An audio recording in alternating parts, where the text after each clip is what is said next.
প্রিয় শিক্ষার্থীরা, স্বাগতম তোমাদের এসএসসি 2025 100% ফ্রি ক্র্যাশ কোর্স, যেটা আছে পদার্থবিজ্ঞান অধ্যায় 2 গতি, সৃজনশীল প্রশ্ন সমাধান, টাইপ 2 সরণ, দূরত্ব ও সময় রিলেটেড ম্যাথ। দেখো, এর আগে কিন্তু টাইপ 1 আমাদের শেষ হয়েছে, যেখানে শুধুমাত্র গ্রাফ রিলেটেড ম্যাথ ছিল। এর আগে আরও 5টা লেকচার আপলোড হয়েছে, যেই 5টা লেকচারের সম্পূর্ণ অধ্যায়ের বেসিক ছিল। সো এইটা নিয়ে লেকচার 6 এর পার্ট 2 পার্ট 1 মিলিয়ে আমাদের এই চ্যাপ্টারটা আজকে শেষ হচ্ছে। যারা তোমরা এই 6টা লেকচার কমপ্লিট করেছো, আমি তোমাদের লিখিত দিয়ে দিচ্ছি যে এর বাইরে আর কিছু তুমি এমন কিছু থাকবে না যেটা তুমি বুঝো না।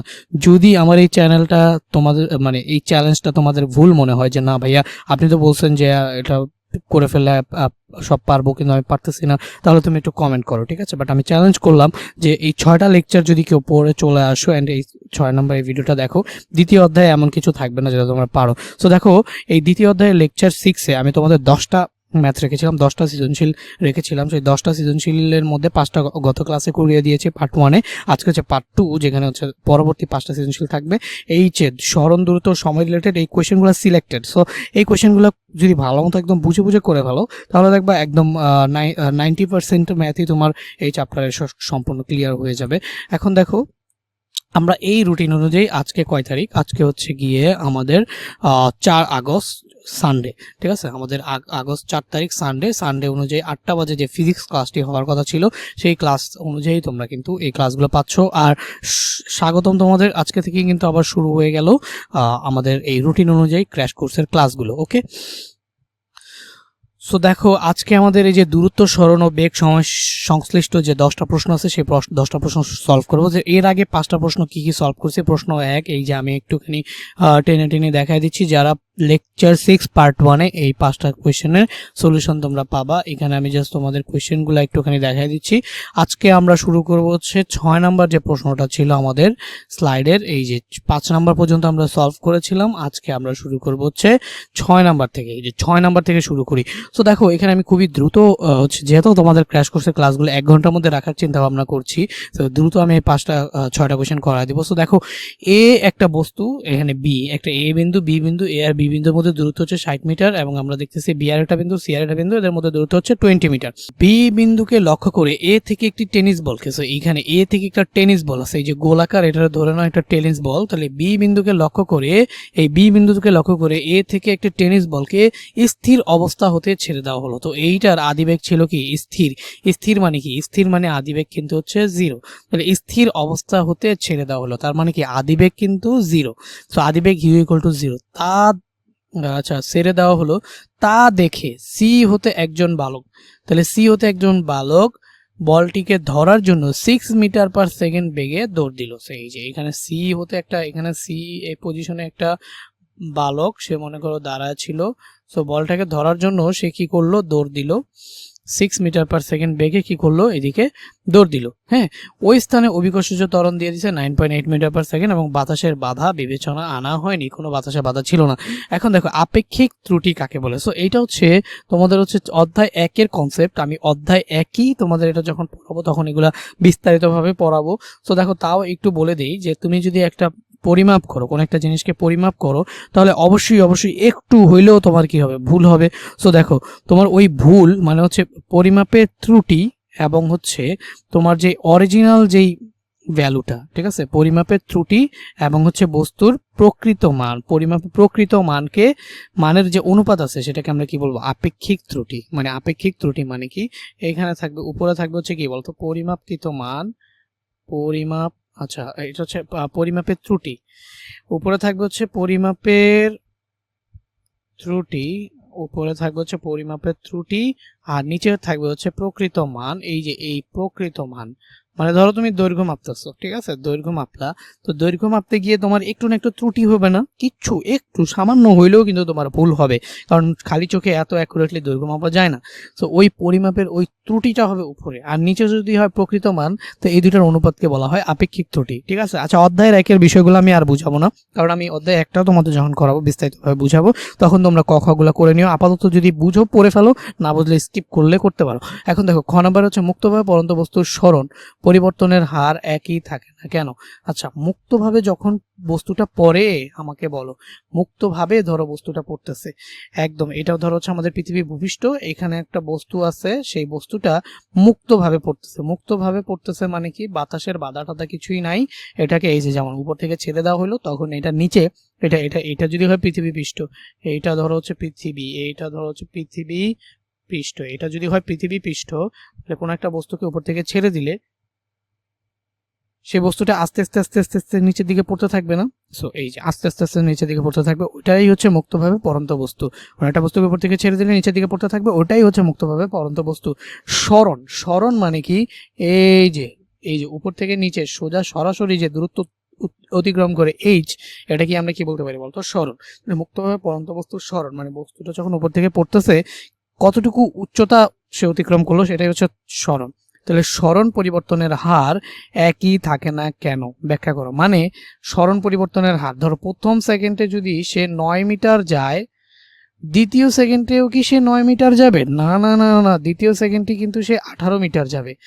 এরকম করে দেখবা কি সরণের যে মানে কারণ কি, আচ্ছা আমি তোমার এই সরণ মরণ বোঝানোর কথা বাদ দাও, তুমি মনে করো যত উপর থেকে বস্তুটা ফেলবা তত জোরে বস্তুটা পড়বে না? এই সহজ কথাটা তো বুঝো, যত উপর থেকে বস্তুটা ফেলবা তত জোরে পড়বে। তার মানে কি, প্রত্যেক সেকেন্ডে সে প্রথম সেকেন্ডে যতটুকু যাইতো দ্বিতীয় সেকেন্ডে তার থেকে বেশি যাচ্ছে, তৃতীয় সেকেন্ডে তার থেকে বেশি যাচ্ছে, কারণ এইটাই হচ্ছে সরণ পরিবর্তনের হার একই থাকে না, মানে হচ্ছে সরণ প্রত্যেক সেকেন্ডে বাড়তেছে। এইটার কারণ কি? কারণ হচ্ছে অভিকর্ষজ ত্বরণ। কারণ কি? অভিকর্ষজ ত্বরণ। এখন অভিকর্ষজ ত্বরণের কাজ কি বলো? কারণ হচ্ছে অভিকর্ষজ ত্বরণ, অভিকর্ষজ ত্বরণের কাজ হচ্ছে বেগকে বাড়ায় দেওয়া। কি ভারে বাড়ায় দেওয়া? জি ইকুয়াল টু কি 9.8 মিটার পার সেকেন্ড না? 9.8 মিটার পার সেকেন্ড স্কোয়ার না? জি। তাহলে অভিকর্ষজ ত্বরণ যেহেতু নিচের দিকে কাজ করে, কোথায় কাজ করে? নিচের দিকে কাজ করে, তাহলে প্রত্যেক সেকেন্ডে বস্তুটার বেগ, ত্বরণের কাজ কি? বেগ বাড়ায় দেওয়া। তাহলে প্রত্যেক সেকেন্ডে বস্তুটার বেগ কত করে বাড়ায় দেয়? তাহলে প্রত্যেক সেকেন্ডে বস্তুটার বেগ হচ্ছে 9.8 মিটার পার সেকেন্ড করে কি করে বাড়ায় দেয়। তাহলে প্রত্যেক সেকেন্ডে যদি 9.8 মিটার পার সেকেন্ড করে বেগ বাড়ায়া দেয়, তাহলে বলো তো প্রথম সেকেন্ডে বেগ বৃদ্ধি মানে কি? বেগ মানে কি? প্রত্যেক সেকেন্ড 9.8 মিটার পার সেকেন্ড বেগ মানে কি বলো তো? প্রত্যেক সেকেন্ডে সে 9.8 মিটার যাবে, এটা কি প্রথম সেকেন্ডে। দ্বিতীয় সেকেন্ডে এটা কিন্তু হয়ে যাবে কত বলো তো? 19.6 মিটার পার সেকেন্ড। ওকে, তো এরকম করে তৃতীয় সেকেন্ডে দেখা যাবে বেগটা আরো বেড়ে যাচ্ছে, পরে দেখবা যে বেগটা আরো বেড়ে যাচ্ছে, এরকম ভাবে। তাহলে দেখো মুক্তভাবে পড়ন্ত বস্তুর সরণের পরিবর্তন হার একই থাকে না। প্রত্যেক সেকেন্ডে বেগ যেহেতু বেড়ে যাচ্ছে, তাহলে প্রত্যেক সেকেন্ডে এর অতিক্রান্ত দূরত্ব মানে স্পিড অনেক বেশি বেড়ে যাচ্ছে, যার কারণে হচ্ছে আমরা কি বলতে পারি, মুক্তভাবে পড়ন্ত বস্তুর সরণের পরিবর্তনের হার একই থাকে না। এখন গ নাম্বার প্রশ্নটা যদি আমরা একটু দেখি, গ নাম্বার বস্তু হচ্ছে ভূমি স্পর্শ করার পূর্বে টেনিস বলটির বেগ নির্ণয় করো। ভূমি স্পর্শ করার পূর্বে টেনিস বলটির বেগ নির্ণয় করো। তার মানে এইখানে একটা বস্তু ছিল ইউ, আদি বেগ ছিল কত বলতো? 0 মিটার পার সেকেন্ড। কারণ স্থির অবস্থা থেকে, বি বিন্দুকে লক্ষ্য করে এ থেকে একটি টেনিস বলকে স্থির অবস্থা হতে ছেড়ে দেওয়া হইলো, তাহলে স্থির অবস্থা হতে যেহেতু ছেড়ে দেওয়া হয়েছে, এটা হচ্ছে 0। এখন বলতো এই বস্তুটা ভূমি, এই যে ভূমি স্পর্শ করার পূর্বে, পূর্ব বলতে ঠিক কিঞ্চিত পরিমাণ আগ মুহূর্তে, ঠিক আছে, ভূমি স্পর্শ করার ঠিক কিঞ্চিত পরিমাণ আগ মুহূর্তে এইটার যে হচ্ছে তোমার, আচ্ছা বলো তো এটা কতটুকু সরণ অতিক্রম করবে? এই যে 60 মিটার। কতটুকু সরণ অতিক্রম করবে? 60 মিটার। তাহলে এখানে আমরা যদি ম্যাথটা শুরু করি, তাহলে ফার্স্ট অফ অল আমাদের কি কি দেওয়া আছে সেটা যদি আমরা লিখে নিই। দেওয়া আছে এগুলো আমি লিখবো না, বাট তোমরা তো অনেকে নাও বুঝতে পারো কিভাবে লিখবা, আমি এই জন্য একবার লিখতেছি, বাট তোমরা সবসময় এটা নিজেরা লিখবা। দেওয়া আছে এই যে দেখো আদি বেগ, পরের ম্যাথগুলোতে তোমরা নিজেরা লিখবা, হ্যাঁ, কি কি দেওয়া আছে। এই যে আদি বেগ, যেহেতু শুরুতে বস্তুটা স্থির ছিল, তাহলে আদি বেগ ইউ সমান সমান কত বলতো? 0 মিটার পার সেকেন্ড। আদি বেগ ইউ সমান সমান 0 মিটার পার সেকেন্ড। এখন তার হচ্ছে দেখো ভূমি স্পর্শ করার পূর্বে টেনিস বলটির বেগ নির্ণয় করতে, আমার কাছে শেষ বেগ চাইছে, শেষ বেগ আমরা বের করব। আগে দেখো কতটুকু সরণ অতিক্রম করতে হইলো। সো দেখো উচ্চতা বা সরণ, এই যে সরণকে আমরা কি দিয়ে প্রকাশ করতে পারি? উচ্চতা আর সরণ একই তো জিনিস, উপর থেকে নিচের জন্য আমরা জাস্ট এখানে সরণ বলি বা উচ্চতা বলি, যাই বলি। এইচ ইকুয়াল টু কি বলো? এইচ ইকুয়াল টু দেওয়া আছে হচ্ছে কি 60 মিটার। সো দেখো আদি বেগ হচ্ছে ইউ 0 মিটার পার সেকেন্ড, সরণ এইচ হচ্ছে গিয়ে আমাদের কত মিটার? 60 মিটার। সময় কি দেওয়া আছে? না, সময় তো দেওয়া নাই। তাহলে আমাদের লাগবে কি বলতো? শেষ বেগ। আর শেষ বেগ, তাহলে আমাদের লাগবে হচ্ছে কি বলতো? শেষ বেগকে প্রকাশ করে আমরা কি দিয়ে? ভি দিয়ে না, শেষ বেগ ভি ইকুয়াল টু হোয়াট, আমরা এটা বের করব।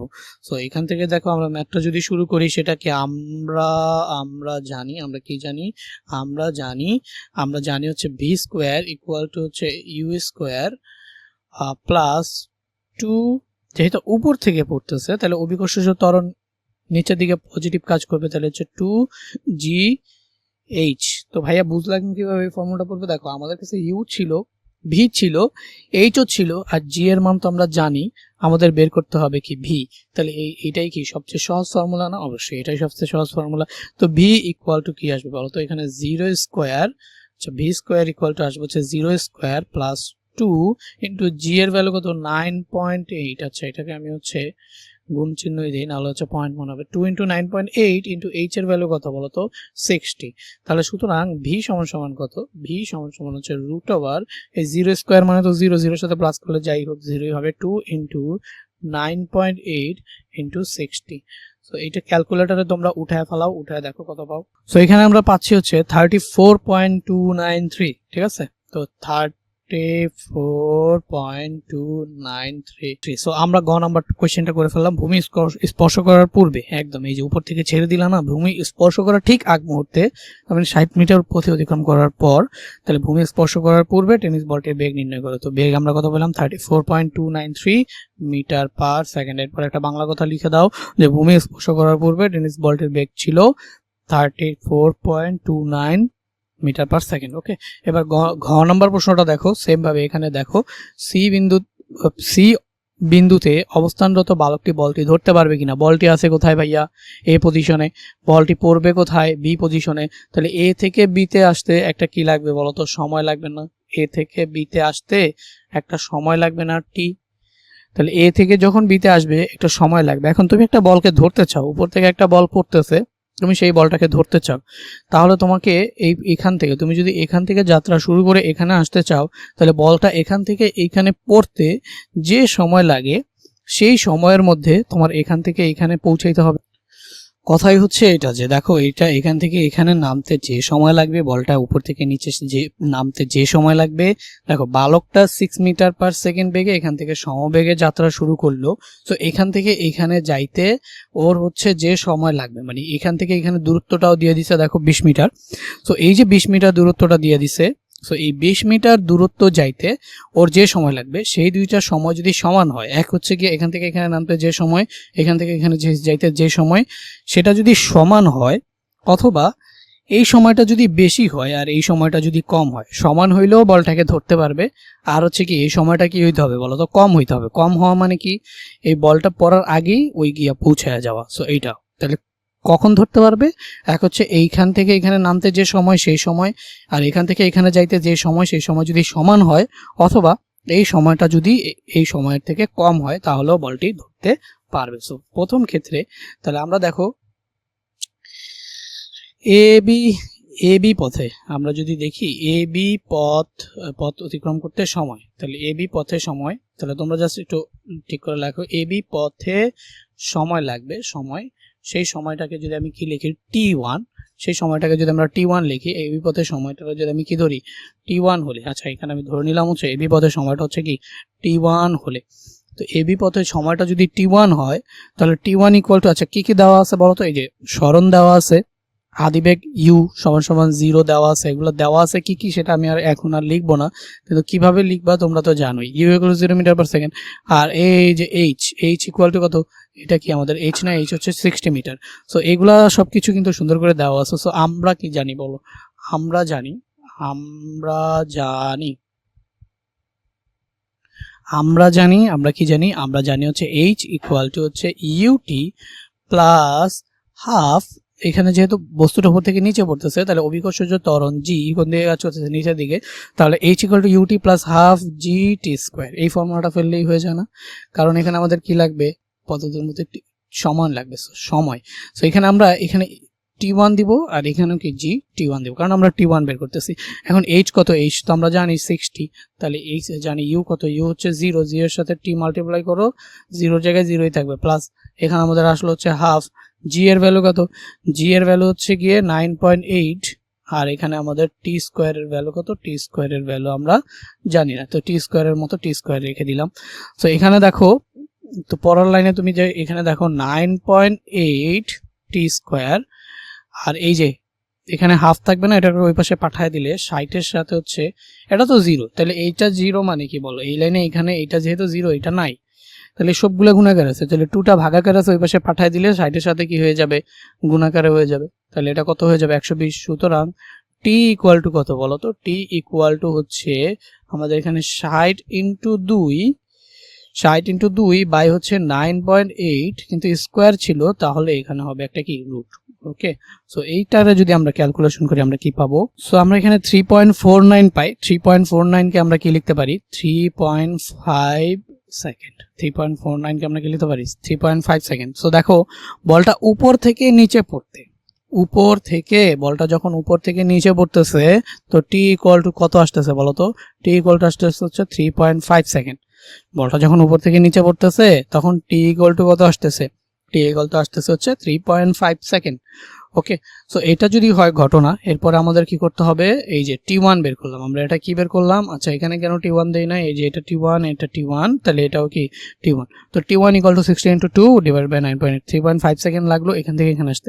এখন এখান থেকে এখানে যাইতে কি সময় লাগবে, তো দেখো এখান থেকে এখানে দূরত্ব কিন্তু এস দেওয়া আছে, এস ইকুয়াল টু কি, এস ইকুয়াল টু হচ্ছে ভিটি। সো এখান থেকে এখানে দূরত্ব যদি এস দেওয়া থাকে, তো আবার আমরা কি জানি বলো, আবার আমরা জানি হচ্ছে, আমরা জানি হচ্ছে এস ইকুয়াল টু কি বলতো, ভি ইন্টু টি। তো এখানে ভি ইন্টু টি, তো এই যে এখান থেকে এখানে আসতে সময়, এটার আমরা টি না ধরে আমরা এটারে ধরতে পারি কি টি2। তাহলে এখান থেকে এখানে যদি এস 20 মিটার দূরত্ব অতিক্রম করে এবং সমবেগে, এই 6 মিটার পার সেকেন্ড বেগটা কি সমবেগ, তো সমবেগে কতটুকু দূরত্ব অতিক্রম করতেছে, 20 মিটার। তো এই 20 মিটারকে আমরা এস ধরলে এস ইকুয়াল টু ভিটি, এই ফর্মুলা যদি ফেলি তাহলে আমার লাগবে কি বলতো, টি2 ইকুয়াল টু কি, এস বাই ভি, কত, এস হচ্ছে আমাদের 20 মিটার, সো এস হচ্ছে আমাদের 20 মিটার, 20 লিখলাম, আর ভি কত, ভি হচ্ছে 6 metre per second, 6 metre per second. তো এটাকে যদি আমরা ক্যালকুলেট করি, তো এখন ঘটনা দেখো, বলটা উপর থেকে নিচে পড়তে 3.5 সেকেন্ড সময় লাগে, কিন্তু বালকটার এখান থেকে এখানে যাইতে 3.33 সেকেন্ড সময় লাগে। ঠিক আছে, বলটা উপর থেকে নিচে পড়তে 3.5 সেকেন্ড সময় লাগতেছে, এখান থেকে এখানে পড়তেছে 3.5 সেকেন্ড লাগতেছে, বাট বালকটার এখান থেকে এখানে যাইতে 3.3 সেকেন্ড সময় লাগতেছে। তার মানে কি, পড়ার আগেই বালকটা পৌঁছে গেছে, তার মানে বলটি ধরতে পারে, সি বিন্দুতে অবস্থানকালে বালক বলটি ধরতে পারবে কিনা, সুতরাং বলটি ধরতে পারবে। ঠিক আছে, বলটি ধরতে পারবে, বুঝছো না, কারণ পড়তে সময় বেশি লাগে, যাইতে সময় কম লাগে, অবশ্যই ধরতে পারবে, বলটি ধরতে পারবে। ওকে, এটা ছিল আমাদের ঘ নম্বর প্রশ্ন। এরপর আমরা 7 নম্বর প্রশ্নে চলে যাই। 7 নম্বর প্রশ্নটা একটু পড়ো। ক বস্তুটি স্থির অবস্থান হতে 5 মিটার পার সেকেন্ড সুষম ত্বরণে চলছে এবং একই দিকে খ বস্তুটি 30 মিটার পেছন হতে 108 কিলোমিটার পার আওয়ার সুষম বেগে চলছে। যাই হোক, এই উদ্দীপকটা আমরা তোমাকে এখনই চিত্র রেখে বোঝাচ্ছি। ক নাম্বারটা একটু দেখো, দ্রুতি কাকে বলে। আচ্ছা, দ্রুতি হচ্ছে সময়ের সাথে কোনো বস্তুর দূরত্বের পরিবর্তনের হার হচ্ছে দ্রুতি। মানে যদি তোমার, এটা আমি অবশ্যই তোমাকে বেসিক ক্লাসে বুঝে আসছি, বেগ আর দ্রুতির মধ্যে পার্থক্যও বুঝে আসছি, যে কোনো দিকে সময়ের সাথে কোনো বস্তুর দূরত্বের পরিবর্তনের হার, দূরত্বটা যেভাবে পরিবর্তিত হবে সেই দূরত্ব পরিবর্তনের হারকে দ্রুতি বলে। বেসিক ক্লাস যারা বুঝছো তাদের আর এটা নিয়ে প্রবলেম হবে না। বস্তুর ত্বরণ শূন্য হলে বেগ কিরূপ হবে, তাহলে এটা তো জানোই, যেহেতু ত্বরণ শূন্য তার মানে বেগ বাড়তেছেও না, বেগ কমতেছেও না, বেগ যা ছিল তাই। তাহলে বস্তুর ত্বরণ শূন্য হলে বেগ কিরূপ হবে, বেগ হবে সমবেগ। তাহলে বস্তুর ত্বরণ যদি শূন্য হয় তাহলে বস্তুর বেগ বৃদ্ধিও পায় না। বেগ ত্বরণের কাজ কি, ত্বরণের কাজ হচ্ছে বেগকে বাড়ানো বা বেগকে কমানো। তো সেই ত্বরণে যদি শূন্য হয়ে যায় তাহলে বস্তুর বেগ বাড়বেও না, কমবেও না, বস্তুটা কিভাবে থাকবে, সমবেগে থাকবে। তো বস্তুর ত্বরণ শূন্য হলে বেগ কিরূপ হবে, বেগ হবে সমবেগ। আচ্ছা ভাইয়া, বুঝা ফেলাইছি। যদি বুঝা ফেলাও তাহলে এখানে দেখো, ক বস্তুটি স্থির অবস্থান হতে, এই যে গ নাম্বার প্রশ্নটা যদি আমরা করতে চাই এখন, ক বস্তুটি স্থির অবস্থান হতে 5 মিটার পার সেকেন্ড স্কয়ার সুষম ত্বরণে চলছে এবং একই দিকে খ বস্তুটি 30 মিটার পেছন হতে 108 কিলোমিটার পার আওয়ার সুষম বেগে চলছে। তাহলে 30 মিটার পেছনে কি খ বস্তু, ক বস্তুটা হচ্ছে 30 মিটার সামনে। সো এই চিত্রটা তোমাকে যদি আমি একটু এঁকে দেখাই, তাহলে এই যে ধরো আমি একটা দাগ দিয়ে নিলাম। সো এইখানে ধরো হচ্ছে, এটা হচ্ছে তোমার হচ্ছে ক বস্তু, খ বস্তু কি 30 মিটার পেছনে, তাহলে এইখানে ধরো হচ্ছে তোমার খ বস্তু। তাহলে ক বস্তু আর খ বস্তুর মধ্যবর্তী একটা কি আছে, দূরত্ব আছে। সেই দূরত্বটা কত মিটার? এই দূরত্বটা হচ্ছে 30 মিটার। তাহলে ক বস্তু 30 মিটার সামনে, খ বস্তু 30 মিটার পিছনে। ক বস্তু স্থির অবস্থান হতে যাত্রা শুরু করছে, তার মানে ইউ ইকুয়াল টু হচ্ছে কত, 0 মিটার পার সেকেন্ড। তারপর হচ্ছে কি, পেছন হতে 108 কিলোমিটার আওয়ার বেগ সুষম বেগে। আচ্ছা, খ বস্তুটা পরে দেখো, ক বস্তু স্থির অবস্থান হতে 5 মিটার পার সেকেন্ড সুষম ত্বরণে। তাহলে স্থির অবস্থান হতে যাত্রা শুরু করছে, আর ত্বরণটা কি 5 মিটার পার সেকেন্ড স্কোয়ার। তাহলে এখানে এও দেওয়া আছে, এ ইকুয়াল টু কি 5 মিটার পার সেকেন্ড স্কোয়ার।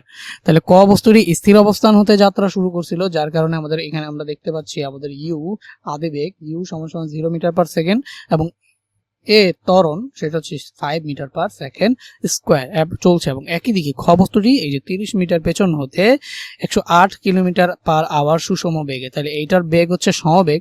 সেই সমবেগের মান কি বলতো? এই যে সমবেগের মানকে আমরা চাইলে কি দিয়ে প্রকাশ করতে পারি? ভি দিয়ে প্রকাশ করতে পারি। সো ভি ইকুয়াল টু কত, 10108 kilometre per hour. Kilometre per hour. এখন কিলোমিটার পার আওয়ারকে আমরা কিলোমিটার পার আওয়ারে রাখবো না, এটাকে আমরা মিটার পার সেকেন্ডে নিয়ে যাব। সো 108 থাকবে ইনটু এখানে কত হবে বলতো? যেহেতু কিলোমিটারকে নিতে হবে মিটার, তাহলে মিটার নিলে 1000 দিয়ে গুণ করতে হবে। আর নিচে আছে কি ঘন্টা, ঘন্টাকে নিতে হবে কিসে? সেকেন্ডে। সেকেন্ডে যদি নাও তাহলে হচ্ছে 3600 দিয়ে কি করতে হবে বলতো? ভাগ করতে হবে। সো এইটাকে যদি তুমি ক্যালকুলেটারে করো তাহলে তুমি যেটা পাবা 30 metre per second, 30 metre per second. So আমি 108 কিলোমিটার পার আওয়ারকে 30 মিটার পার সেকেন্ড দিয়ে রিপ্লেস করে দিই, যে 30 metre per second. So 30 metre per second এটা আমাদের কি বলো? 30 মিটার পার সেকেন্ড এটা আমাদের কি? এটা হচ্ছে আমাদের ওই যে খ বস্তুটার বেগ। আর এই বেগটা অবশ্যই একটা কেমন বেগ? এই বেগটা অবশ্যই একটা সমবেগ। সো এটা যেহেতু বুঝে গেছো। এন্ড গ নাম্বার প্রশ্নটা কি বলছে দেখো তো, যাত্রা শুরুর কত সময় পর গাড়ি দুটির বেগ সমান হবে। এখন দেখো এই যে এই খ বস্তুটার বেগ কি কখনো পরিবর্তন হবে? খ বস্তুটার বেগ কিন্তু কখনো পরিবর্তন হবে না। খ বস্তুটা যেরকম আছে সব সময় সেরকম ভাবেই চলবে, কারণ এটা একটা কি সমবেগ। এই যে সুষম বেগ মানে হচ্ছে সমবেগ। তাহলে ক বস্তুটার বেগ ছিল 0, যেহেতু ত্বরণ আছে ক বস্তুটার বেগের মান কি হবে বলতো? ক বস্তুটার বেগের মান বাড়তে থাকবে। তাহলে খ বস্তুটার বেগ যা ছিল তাই থাকবে, কিন্তু ক বস্তুটার বেগ বাড়তে বাড়তে বাড়তে বাড়তে এক সময় গিয়ে বেগ সমান হবে, মানে কি বলতো? 30 মিটার পার সেকেন্ড হবে। তার মানে বেগ সমান হওয়া মানে হচ্ছে ক বস্তুটাও এই খ বস্তুর মতো বেগ প্রাপ্ত হওয়া, কারণ খ বস্তুটার বেগের মান কি করতেছে না? বাড়তেও আছে না, কমতেও আছে না, কিন্তু যেহেতু ত্বরণ আছে ক বস্তুর বেগের মান বাড়বে, এবং বাড়তে বাড়তে বাড়তে বাড়তে যেহেতু বেগ সমান হয়ে যাবে, বেগ হয়ে যাবে এক সময় কি 30 মিটার পার সেকেন্ড। তাহলে সময় কত সময় পরে সেটা আমাদের কাছে জানতে চাইছে। সো এখানে কি কি দেওয়া আছে? এই যে দেওয়া আছে দেখো, ক বস্তুর আদিবেগ। এই যে ক বস্তুর আদিবেগ, কারণ স্থির অবস্থা হতে যাত্রা শুরু করছে না। তাহলে ক বস্তুর আদিবেগ ইউ, এই যে আদিবেগ ইউ সমান সমান কত বলতো? 0 মিটার পার সেকেন্ড। আদিবেগ ইউ সমান সমান হচ্ছে 0 মিটার পার সেকেন্ড। এই যে ত্বরণ এ ইকুয়াল টু কত? 5 মিটার পার সেকেন্ড। এবং উভয় বস্তুর শেষ বেগ, উভয়ের শেষ বেগ। আচ্ছা, উভয়ের শেষ বেগ আমরা, আচ্ছা দেখো, এই খ বস্তুর তো বেগের মান পরিবর্তন হবে না, পরিবর্তন হবে কি ক বস্তুর যদি শেষ বেগ খ বস্তুর সমান হয়ে যায়, মানে 30 মিটার পার সেকেন্ড হয়ে যায়, কারণ এটা তো পরিবর্তন হবে না, তাহলে দুইজনের বেগ কি হয়ে যাবে বলতো? গাড়ি দুটির বেগ সমান হয়ে যাবে। মানে ক বস্তুর বেগ তো বাড়তেছে, খ বস্তুর বেগ যেহেতু পরিবর্তন হচ্ছে না, ক বস্তুর বেগ যখন 30 মিটার পার সেকেন্ড হয়ে যাবে তখন বস্তু দুইটার বেগের মান কি হয়ে যাবে? সমান হয়ে যাবে না। তাহলে আমরা ক বস্তুর আদিবেগ পাইলাম এবং হচ্ছে ত্বরণ পাইলাম। তাহলে ক বস্তুর শেষ বেগ আমরা বের করতে পারি না। ক বস্তুর শেষ বেগটাই কি হবে? দুইটা বস্তুর বেগের মান কি হয়ে যাবে? সমান হয়ে যাবে। তো দেখো, দুটি বস্তুর বেগের মান সমান হলে দুটি বস্তুর বেগের মান যদি সমান হয়, ক বস্তুর শেষ বেগটা কি হবে বলতো? যে ক বস্তুর আদিবেগ ছিল 0, শেষ বেগ কি হবে? b = 30 metre per second. এখন সময়, এই যে এই ক বস্তুর শেষ বেগ প্রাপ্ত হইতে যে সময় লাগছে সেই সময়টা কত, সেটাই তো আমাদের বের করার বিষয়। তাহলে দেখো, সময়কে আমরা কি দিয়ে প্রকাশ করতে পারি? t = what। তো এখন এখানে আমরা সলিউশনে যাইতে পারি, সেটা কি আমরা জানি? আমরা জানি শেষ বেগ v = u plus at। So এখানে আমাদের লাগবে কি? t। তাহলে t = কি বলো? টি ইকুয়াল টু কি, এই যে ফার্স্টে হচ্ছে এটি, এটি ইকুয়াল টু হচ্ছে আমরা লিখতে পারি V minus U, V minus U, এই যে ভি এর পাশে ছিল, ইউটাকে পাশে পাঠা দিছি, মাইনাস হয়ে গেছে, এটি এর জায়গায় এটি ছিল, সুতরাং টি ইকুয়াল টু কি বলো, টি ইকুয়াল টু হচ্ছে আমাদের V minus U by A. So এখানে আমাদের ভি কত, ভি হচ্ছে আমাদের 30 আর ইউ তো আমাদের 0, তাহলে মাইনাস 0 লিখা না লিখা একই কথা, তাও লিখলাম। আর হচ্ছে আমাদের এর ভ্যালু কত বলতো 5, তাহলে এখানে আমাদের কত চলে আসতেছে বলতো 6 সেকেন্ড। তাহলে আফটার 6 সেকেন্ড যাত্রা শুরু কত সময় পর গাড়ি দুটির বেগ সমান হবে, তো লিখবা যাত্রা শুরুর 6 সেকেন্ড পর গাড়ি দুটির বেগ সমান হবে। সো গ নাম্বারটা আমাদের শেষ। এবার আমরা ঘ নাম্বারটা দেখি। দেখো, যাত্রাপথে বস্তু দুটি একাধিকবার মিলিত হতে পারে কিনা গাণিতিকভাবে বিশ্লেষণ করো। সো এটা গাণিতিকভাবে বিশ্লেষণ করার আগে আমরা চিত্রটা আগে দেখি। এইটা মনে করো হচ্ছে আমাদের ক বস্তু, এটা ধরো হচ্ছে আমাদের ক বস্তু, আর এটা ধরো হচ্ছে আমাদের কি বস্তু, খ বস্তু। তাহলে এদের মধ্যে ক আর খ বস্তুর মধ্যে দূরত্ব কতটুকু আছে বলতো 30 মিটার, কারণ খ বস্তুটা ক বস্তু থেকে 30 মিটার পেছনে আছে। আর এটার দেওয়া আছে কি বলতো, এইটা দেওয়া আছে হচ্ছে গিয়ে বেগ, ক বস্তুর বেগ আমরা ক হতে পাইছি সেটা হচ্ছে কি 30 মিটার পার সেকেন্ড। ওকে, এটা কিন্তু আমরা একদম গ হতে বের করে আসছি, এটা আমরা গ হতে বের করে আসছি যে খ বস্তুর যে বেগ সেটা 108 কিলোমিটার আওয়ার সুষম বেগ, সমবেগ, সেটাকে আমরা প্রকাশ করতেছিলাম হচ্ছে ভি দিয়ে। ওকে, সো দেখো যাত্রাপথে বস্তু দুটি একাধিকবার মিলিত হতে পারে কিনা, অবশ্যই পারে। কিভাবে দেখো, V equal to 30 metre per second এবং ক বস্তু হচ্ছে কি আদিবেগ ছিল কত, ইউ ইকুয়াল টু কত ছিল 0 মিটার পার সেকেন্ড ছিল না, আদিবেগ ছিল হচ্ছে 0 মিটার পার সেকেন্ড এবং ত্বরণ ছিল হচ্ছে কি বলতো 5 metre per second square. So দেখো ত্বরণ ছিল হচ্ছে 5 মিটার পার সেকেন্ড স্কোয়ার আর আদিবেগ ছিল 0, তার মানে বস্তুটা এখানে কি বলতো স্থির, আর এখানে বস্তুটা এটা থেকে কি আছে 30 মিটার পেছনে আছে। এখন এই বস্তুটার বেগ 30 মিটার পার সেকেন্ড, মানে হচ্ছে প্রত্যেক সেকেন্ডে এই বস্তুটা 30 মিটার করে যাবে, আর এই বস্তুটার 5 মিটার পার সেকেন্ড স্কোয়ার ত্বরণ, মানে হচ্ছে প্রত্যেক সেকেন্ডে এই বস্তুটার বেগের মান 5 মিটার পার সেকেন্ড বাড়ায় দিবে। এখন দেখো এখানে বেগের মান ছিল 0, তাহলে প্রথম সেকেন্ডে এটার বেগ যেহেতু 30 মিটার পার সেকেন্ড, এটা কতটুকু চলে যাবে বলতো, প্রথম সেকেন্ডেই এটা 30 মিটার চলে যাবে। খ বস্তুটা প্রথম সেকেন্ডেই এই যে 30 মিটার যে অতিক্রম আছে, দূরত্ব আছে, সেটাকে অতিক্রম করতে তার কয় সেকেন্ড লাগবে, সময় 1 সেকেন্ড লাগবে। তাহলে প্রথম সেকেন্ডেই এইটা চলে যাবে কয় মিটার, 30 মিটার। 30 মিটার চলে গিয়ে একবার কি করে ফেলবে, অতিক্রম করে ফেলবে দ্বিতীয় সেকেন্ডে। আচ্ছা, প্রথম সেকেন্ডে এইটার কি হবে, প্রথম সেকেন্ডে যেহেতু 5 মিটার পার সেকেন্ড স্কোয়ার ত্বরণ আছে, তার মানে এই বেগের মান 5 মিটার পার, মানে বেগের মান হয়ে যাবে 5 মিটার পার সেকেন্ড। তাহলে বেগের মান 5 মিটার পার সেকেন্ড হয়ে যাওয়া মানে কি, বেগের মান 5 মিটার পার সেকেন্ড হয়ে যাওয়া মানে হচ্ছে ক বস্তুটা কতটুকু যাবে বলতো 5 মিটার। দেখো ক বস্তুটা প্রথম সেকেন্ডে গেল 5 মিটার, কিন্তু খ বস্তুটা প্রথম সেকেন্ডেই 30 মিটার চলে গেল। তাহলে দেখো প্রথমে আছে হচ্ছে কি ক বস্তুটা এখানে, তাহলে ক বস্তুটা 1 সেকেন্ড পরে এই যে ক বস্তুটা গেল কয় মিটার, 5 মিটার, ক বস্তুটা গেল 5 মিটার। আর খ বস্তুটা কতটুকু গেল, খ বস্তুটা দ্বিতীয় সেকেন্ডে, প্রথম সেকেন্ডে 30 মিটার গেল, 30 মিটার গিয়ে এখানে আসছে, বাট ক কিন্তু এখানে নাই, ক চলে গেছে কোথায় বলতো, ক আগে এখানে ছিল, বাট ক 1 সেকেন্ড পরে ক চলে গেছে কোথায়, এখানে। দ্বিতীয় সেকেন্ডে খ বস্তুটা আবারও কত মিটার চলে যাবে বলো, আবারও কত মিটার চলে যাবে, 30 মিটার চলে যাবে না, আবারও 30 মিটার চলে যাবে। তা আবারও 30 মিটার চলে গিয়ে খ বস্তুটা দ্বিতীয় সেকেন্ডে আবারও 30 মিটার চলে গিয়ে ধরো এইখানে আসলো, তাহলে এখানে আছে খ। বাট ক কি করলো বলো তো, এই যে ত্বরণের মান দ্বিতীয় সেকেন্ডে আবার কত হয়ে গেল, 10 মিটার পার সেকেন্ড হয়ে গেল, কারণ 5 মিটার করে বাড়া দিবে। তাহলে ক দ্বিতীয়বার কতটুকু গেল, আবারও এতটুকু গেল। সো এই যে এখানে আসলো ক, ক আর এখানে নাই, ক আর এখানে নাই, এখানে মনে করো ক অতিক্রম করতেছে পরের সেকেন্ডে 10 মিটার। বাট দেখো তাহলে খ অলরেডি 30 মিটার অতিক্রম করে আর একটু বেশি দূরে দিয়ে দেই, দেখো খ, তাহলে খ 2 সেকেন্ডের মধ্যেই ক কে অতিক্রম করে চলে যাবে না, কারণ দেখো ক মাত্র যাচ্ছে, প্রথমে গেছে 5 মিটার, পরে গেছে 10 মিটার, মানে টোটাল গেছে 15 মিটার, আর খ চলে গেছে কয় মিটার বলতো 60 মিটার। তার মানে ক কে অতিক্রম করে খ এই যে এরকম কোন একটা জায়গায় এসে খ কিন্তু এইরকম একটা অবস্থানে থাকা অবস্থায় দ্বিতীয় সেকেন্ডে অতিক্রম করে ছু করে চলে গেছে, অনেক জোরে অতিক্রম করে চলে গেছে। তো দেখো 60 মিটার গেছে, তার মানে অবশ্যই অতিক্রম করে চলে গেছে।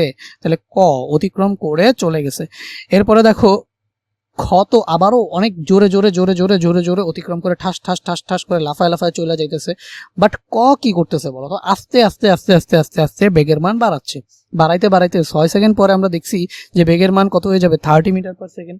তাহলে 30 মিটার পার সেকেন্ড, এরপরে 35, এরপরে 40, এরকম করতে করতে করতে করতে করতে করতে দেখা যাবে কি যে ক যেটা ছিল সেই কটা অনেক বেশি বেগপ্রাপ্ত হয়ে যাবে। অনেক বেশি বেগপ্রাপ্ত হয়ে খ যে লাফায়া লাফায়া চলে গেছে, তারপরেও গিয়া ক তাকে কি করে ক তাকে গিয়া ধরে ফেলবে। তো দেখলাম খ প্রথমে অনেক জোরে চলতেছিল, অনেক জোরে চলে একবার অতিক্রম করে চলে যাবে, বা যেহেতু খ এর বেগের মান বাড়তেছে না, তার মানে খ যত দূরেই যাক ক এর যেহেতু ত্বরণ আছে, বেগের মান আস্তে আস্তে বাড়তেছে, তো দেখা যাবে খ লাফায় লাফায় চলে গেলেও তার বেগের মান বাড়বে না, তার মানে স্পিড বাড়বে না। কিন্তু ক ত্বরণ আছে যেহেতু, বেগের মান বাড়তে বাড়তে বাড়তে এত স্পিড হবে যে প্রথমে একবার একে অতিক্রম করে চলে গেলেও দ্বিতীয়বার গিয়ে আবার কি করতে পারবে বলো তো, ক আবার খকে কি করতে পারবে, অতিক্রম করতে পারবে, কারণ ক এর ত্বরণ আছে অনেক বেশি স্পিড প্রাপ্ত হয়ে যাবে।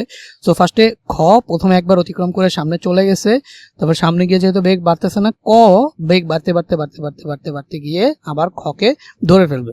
তো আমরা ধরে নিলাম যে ক হতে এই যে ক আর খ মিলিত হয়েছে, ক আর খ, এটা মনে করো আমাদের ক, আর এটাও মনে করো আমাদের খ। তাহলে আমি ধরে নিলাম যে ক হতে এক্স মিটার দূরত্বে, এই যে ক হতে এখান থেকে এখানে এক্স মিটার দূরত্বে টি সময় পর ক ও খ মিলিত হয়েছে। ধরি ক হতে এক্স মিটার দূরত্বে টি সময় পর ক ও খ মিলিত হয়েছে। তো দেখো এক্স মিটার দূরত্বে গিয়ে যদি মিলিত হয়, ক কে অতিক্রম করতে হচ্ছে কয় মিটার, এক্স মিটার, আর খ কে অতিক্রম করতে হচ্ছে কয় মিটার বলো, খ কে অতিক্রম করতে হচ্ছে 30 প্লাস এক্স মিটার, ক কে অতিক্রম করতে হইতেছে হচ্ছে এক্স মিটার, আর খ কে অতিক্রম করতে হইতেছে 30 প্লাস এক্স মিটার। সো এই কোশ্চেনটা করার জন্য আমরা ফার্স্ট অফ অল লিখি, মনে করি কি কি দেওয়া আছে সেটা আগে তোমরা লিখে নিবা, ঠিক আছে। মনে করি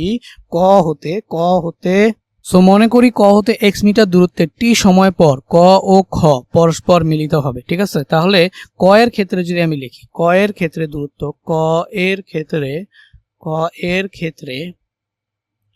কিভাবে চলে বলো তো, ক কিভাবে চলে, ক চলে হচ্ছে সমতরণে। এই যে দূরত্ব বের করার সূত্র কি, আমরা জানি হচ্ছে এস ইকুয়াল টু কত, UT plus half A T square, ঠিক আছে। S equal to UT plus half A T square. এখন এস মানে কি, অতিক্রান্ত দূরত্ব, ক যতটুকু দূরত্ব অতিক্রম করছে, তাহলে এই এস এক্স হচ্ছে এক্স মিটার, তাহলে এখানে এক্স এর জায়গায় এক্স বসবে। ইউ কি, ক এর আদিবেগ, তাহলে ক এর আদিবেগ কত বলতো, 0 ইন্টু টি, তাহলে এটা কি 0 প্লাস হাফ, এই যে হাফ এ কত, এ হচ্ছে গিয়া কত 5 মিটার পার সেকেন্ড, এ কত 5 মিটার পার সেকেন্ড, আর টি কত সেটা আমরা জানি না, তাহলে এই যে টি স্কোয়ার জায়গায় টি স্কোয়ার রেখে দিলাম। সুতরাং আমরা এখান থেকে কি পাচ্ছি, এক্স ইকুয়াল টু এই যে 5 কে 2 দিয়ে ভাগ করলে হচ্ছে আমরা কত পাবো, 2.5 T square. Okay, x equal to 2.5 T square. তো এইটা আমরা 1 নাম্বার সমীকরণ পাইলাম। এখন আমরা কি করব, আবার খ এর ক্ষেত্রে যদি আমরা দেখি, খ এর ক্ষেত্রে যদি তুমি দেখো, খ এর ক্ষেত্রে আবারও কি দেখো তো, সমবেগে গেছে না এই যে দূরত্বটা, তাহলে এটারে ধরো হচ্ছে S1 ধরলে ওইটা গেছে এইভাবে। এখন যদি S2 ধরো, তাহলে S2 ইকুয়াল টু কি, খ কি পরিমাণ দূরত্ব অতিক্রম করছে, খ দূরত্ব অতিক্রম করতে হচ্ছে 30 প্লাস এক্স, তাহলে সেটা কি সমবেগে না, তাহলে সেটা কি বলতো, ভিটি, তাই না। আবার খ এর ক্ষেত্রে S2 ইকুয়াল টু ভিটি। এখন একটা জিনিস খেয়াল করো ভাইয়া, ক এখান থেকে এখানে যাইতে যে সময় লাগছে, খ এর কিন্তু এখান থেকে এখানে যাইতে একই সময় লাগছে, তাই না। কারণ কি, দুইজন একই সাথে যাত্রা শুরু করলো, তাই না। যাত্রা শুরু করে ক এর এখান থেকে এখানে যাইতে যেহেতু একটা আরেকটাকে অতিক্রম করবে, তাহলে দুইজন একই সময়ে যাত্রা শুরু করলে ক এখান থেকে এখানে যে সময় গেছে, খ কিন্তু এখান থেকে এখানে একই সময় যাবে। তাহলে ক এর এখান থেকে এখানে যদি টি সময় লাগে, যে আমরা ধরেই নিছি ক হতে 1 মিটার দূরত্বে টি সময় পর ক ও খ পরস্পর মিলিত হবে, তাহলে ক এই যেই সময় এই দূরত্বটা অতিক্রম করছে, খও কিন্তু ঠিক একই সময়ে, যেহেতু একই টাইমে যাত্রা করছে, খও কিন্তু একই সময়ে এইখানে কি পৌঁছাবে। সো আমি এখানে s2 ইকুয়াল টু কি vt লিখছি। এখন s2 ক্ষয়ের অতিক্রান্ত দূরত্ব কত 30 প্লাস x না, তাহলে এখানে আমরা কি লিখে দেবো, এটা হচ্ছে 30 plus x equal two vt। v কত, v হচ্ছে গিয়ে কি টু 30 আর t কত, t এর ভ্যালুই তো আমরা বের করবো, তো এই যে 30t। এখন দেখো এখান থেকে 1 নাম্বার থেকে x এর মান কত 2.5t স্কোয়ার না, তাহলে আমরা এখানে কি লিখে দিতে পারি 30 প্লাস 2.5t স্কোয়ার, কারণ এখানে x এর ভ্যালু অলরেডি পেয়ে আসছো তুমি, x equal two 2.5t square. So এই যে 2.5t স্কোয়ার মাইনাস 30t, এই যে 30t প্লাস ছিল এবার মাইনাস নিয়ে আসছি, সমান সমান কি 0। এখন এটাকে চাইলে আবার একটু সাজায় লেখা যায়, সেটা কি 2.5t square minus 30t minus 30t plus 30 equal to 0। So চাইলে এটা কি মিডল টার্ম করা যাবে, এটাকে মিডল টার্ম করা যায় না। সো মিডল টার্ম যেহেতু করা যায় না, তাহলে এইটা থেকে একটা ফর্মুলা আছে, সেই ফর্মুলা অনুযায়ী তুমি এই ভ্যালুটা বের করতে পারো। তো যারা এই ফর্মুলাটা জানো না, তাহলে ফর্মুলাটা হচ্ছে এরকম, আমি কোথায় দেখাবো ফর্মুলাটা, আচ্ছা এখানেই দেখাই। সো এই যে সাইড করে তোমাকে একটু ফর্মুলাটা দেখাই, আর এখানে এই সাইডে ম্যাথ করি, ঠিক আছে। এই যে দুইটা সাইড করে নিলাম, এই সাইডে ফর্মুলাটা দেখাই। সো ফর্মুলাটা যদি এরকম হয় যে ax square plus bx plus c সমান সমান 0, এরকম যদি একটা সমীকরণ থাকে, এই সমীকরণে যদি দুইটা সমাধান পাবা x এর মান, তাহলে x a আর b কি বলতো, a হচ্ছে x স্কোয়ার সহগ, b হচ্ছে x এর সহগ, c হচ্ছে ধ্রুব পদ।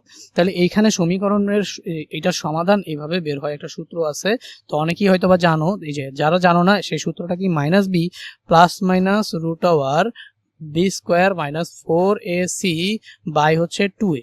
এই ফর্মুলাটা দিয়ে আমরা ম্যাথটা করব। সো দেখো এখানে b কি x এর সহগ আর c কি a এর সহগ। সো আমরা এখানে আমাদের এই যে দেখো 2.5t স্কয়ার, তার মানে a এর ভ্যালু কত 2.5 মাইনাস bx, তাহলে এখানে কি x এই যে t স্কয়ার t, তাহলে এখানে কি মাইনাস 30t, তাহলে 30 হচ্ছে কি মাইনাস b প্লাস c কি c হচ্ছে কি 30। সো এটার সাথে মিলে এই ফর্মুলাটা দিয়ে ম্যাথটা করা যাবে। তো সুতরাং দেখো, সুতরাং এখানে আমরা t যেমন এখানে x ইকুয়াল টু লিখছিলাম, এখানে t ইকুয়াল আমরা ফর্মুলা কি, ফর্মুলা অনুযায়ী ফার্স্টে বসবে কি মাইনাস b, তাহলে মাইনাস b এর জায়গায় কি আছে মাইনাস 30, ঠিক আছে। তারপর হচ্ছে প্লাস মাইনাস এই যে রুট ওভার বি স্কোয়ার মানে কি minus 30 square, B square minus 4 A কত, এ হচ্ছে গিয়া 2.5 আর সি কত, সি হচ্ছে কি আমাদের 30, তাহলে হচ্ছে এই যে 4 ইন্টু 2.5 ইন্টু 30, আবার একটু সুন্দর করে লিখি 4 ইন্টু 2.5 ইন্টু 30, আর নিচে হচ্ছে কি 2a, তাহলে 2 ইন্টু এ কত, এ হচ্ছে গিয়া 2.5, তাহলে 2 ইন্টু 2.5। সো দেখো ঘটনাটা কি হইলো, এই যে মাইনাসে এই যে প্লাস 30, তাহলে মাইনাসে প্লাস 30, এই যে প্লাস মাইনাসটা লিখলাম, এই পুরা রুটের ভিতরে যদি যা আছে এটাকে পুরাটারও যদি তুমি ক্যালকুলেটরে বসায় দাও, তাহলে তুমি পাবা 24.49, আর নিচে 2 ইন্টু 2.5 যেটা পাবা হচ্ছে সেটা হচ্ছে 5। এখন দেখো তো টি এর এই যে প্লাস মাইনাসের জন্য দুইটা ভ্যালু না, তাহলে প্লাসকে আমরা আলাদা করে লিখতে পারি, মাইনাসকে আমি আলাদা করে লিখতে পারি। সো টি ইকুয়াল টু 30 প্লাস 24.49 ডিভাইডেড বাই 5, এই যে t1 ইকুয়াল টু 30 প্লাস 24/49 ডিভাইডেড বাই 5। সো সেখানে t1 ইকুয়াল টু আমরা কত পাইলাম বলো তো 10.9 সেকেন্ড, যদিও এটা t1 দেওয়া ঠিক হয় নাই। আচ্ছা এটা দেখো t2, কারণ এই যে এটা t1 মানে কি আগে যেটা সেটা, আচ্ছা এখনই বুঝাচ্ছি কেন ঠিক হয় না, যা সমস্যা নেই, এটা t1 t2 যা ইচ্ছা দাও সমস্যা নেই। সো এই যে এখানে দেখো t1 equal two 510.9 second, and t2 হচ্ছে আবার কি নিয়ে পাচ্ছি বলো তো, মাইনাস নিয়ে পাচ্ছি, 30 মাইনাস 24.49 ডিভাইডেড বাই 5 তাহলে হচ্ছে 1.1 সেকেন্ড। দেখো তো দুইটা সময় পাইলা না, দুইবার, তার মানে কি দুইবার অতিক্রম করে। প্রথমবার কিভাবে অতিক্রম করে দেখো, প্রথমবার ক কে খ অতিক্রম করে কত সেকেন্ড পরে, 1.10 সেকেন্ড পরে। প্রথমে আমরা দেখছিলাম যে এটার বেগ অনেক বেশি আর এটার বেগ খুবই কম, তাহলে এটা ভুঁ করে এসে ক কে একবার অতিক্রম করে সামনে চলে যাবে, ঠিক আছে। এরপরে দেখা যাবে যে ক সামনে যাচ্ছে আর হচ্ছে খ সামনে যাচ্ছে, এবার ক হচ্ছে পিছনে, আর ক এর ত্বরণ বাড়তে এক সময় ক এর ত্বরণ এত বেশি বেড়ে যাবে যে খ এর থেকে বেগ অনেক বেশি বেড়ে যাবে। তারপর দেখা যাবে যে ক আবার পুনরায় গিয়ে খকে অতিক্রম করে ফেলবে। এরপরে খ এর যেহেতু বেগ আর বাড়তেছে না, তাহলে ক একবার অতিক্রম করার পরে ক যে সামনে চলে যাবে, খ আর জীবনেও সেটাকে ধরতে পারবে না। সো সর্বোচ্চ দুইবার মিলিত হওয়া সম্ভব। তো প্রথমে 1.10 সেকেন্ড পরে ক কে খ অতিক্রম করে ফেলবে, খ সামনে চলে যাবে। এইবার 10.9 সেকেন্ড পরে ক আবার গিয়ে খকে অতিক্রম করে চলে যায়। তো এইভাবে হচ্ছে তারা একে অপরকে দুইবার অতিক্রম করবে। ওকে, এবার 8 নম্বর প্রশ্নটা দেখো, আমরা এই ঘ নম্বর মানে উদ্দীপকটা পরে পড়তেছে, আগে দেখো তাৎক্ষণিক দ্রুতি কি? সময়ের ব্যবধান শূন্যের কাছাকাছি হলে ওই অল্প সময়ে কোনো বস্তুর দূরত্বের পরিবর্তনের হারই কি তাৎক্ষণিক দ্রুতি। গতিশীল বস্তুর অতিক্রান্ত দূরত্ব কখনো শূন্য হয় না, কিন্তু সরণ শূন্য হতে পারে। দেখো দূরত্ব কখনো শূন্য হয় না।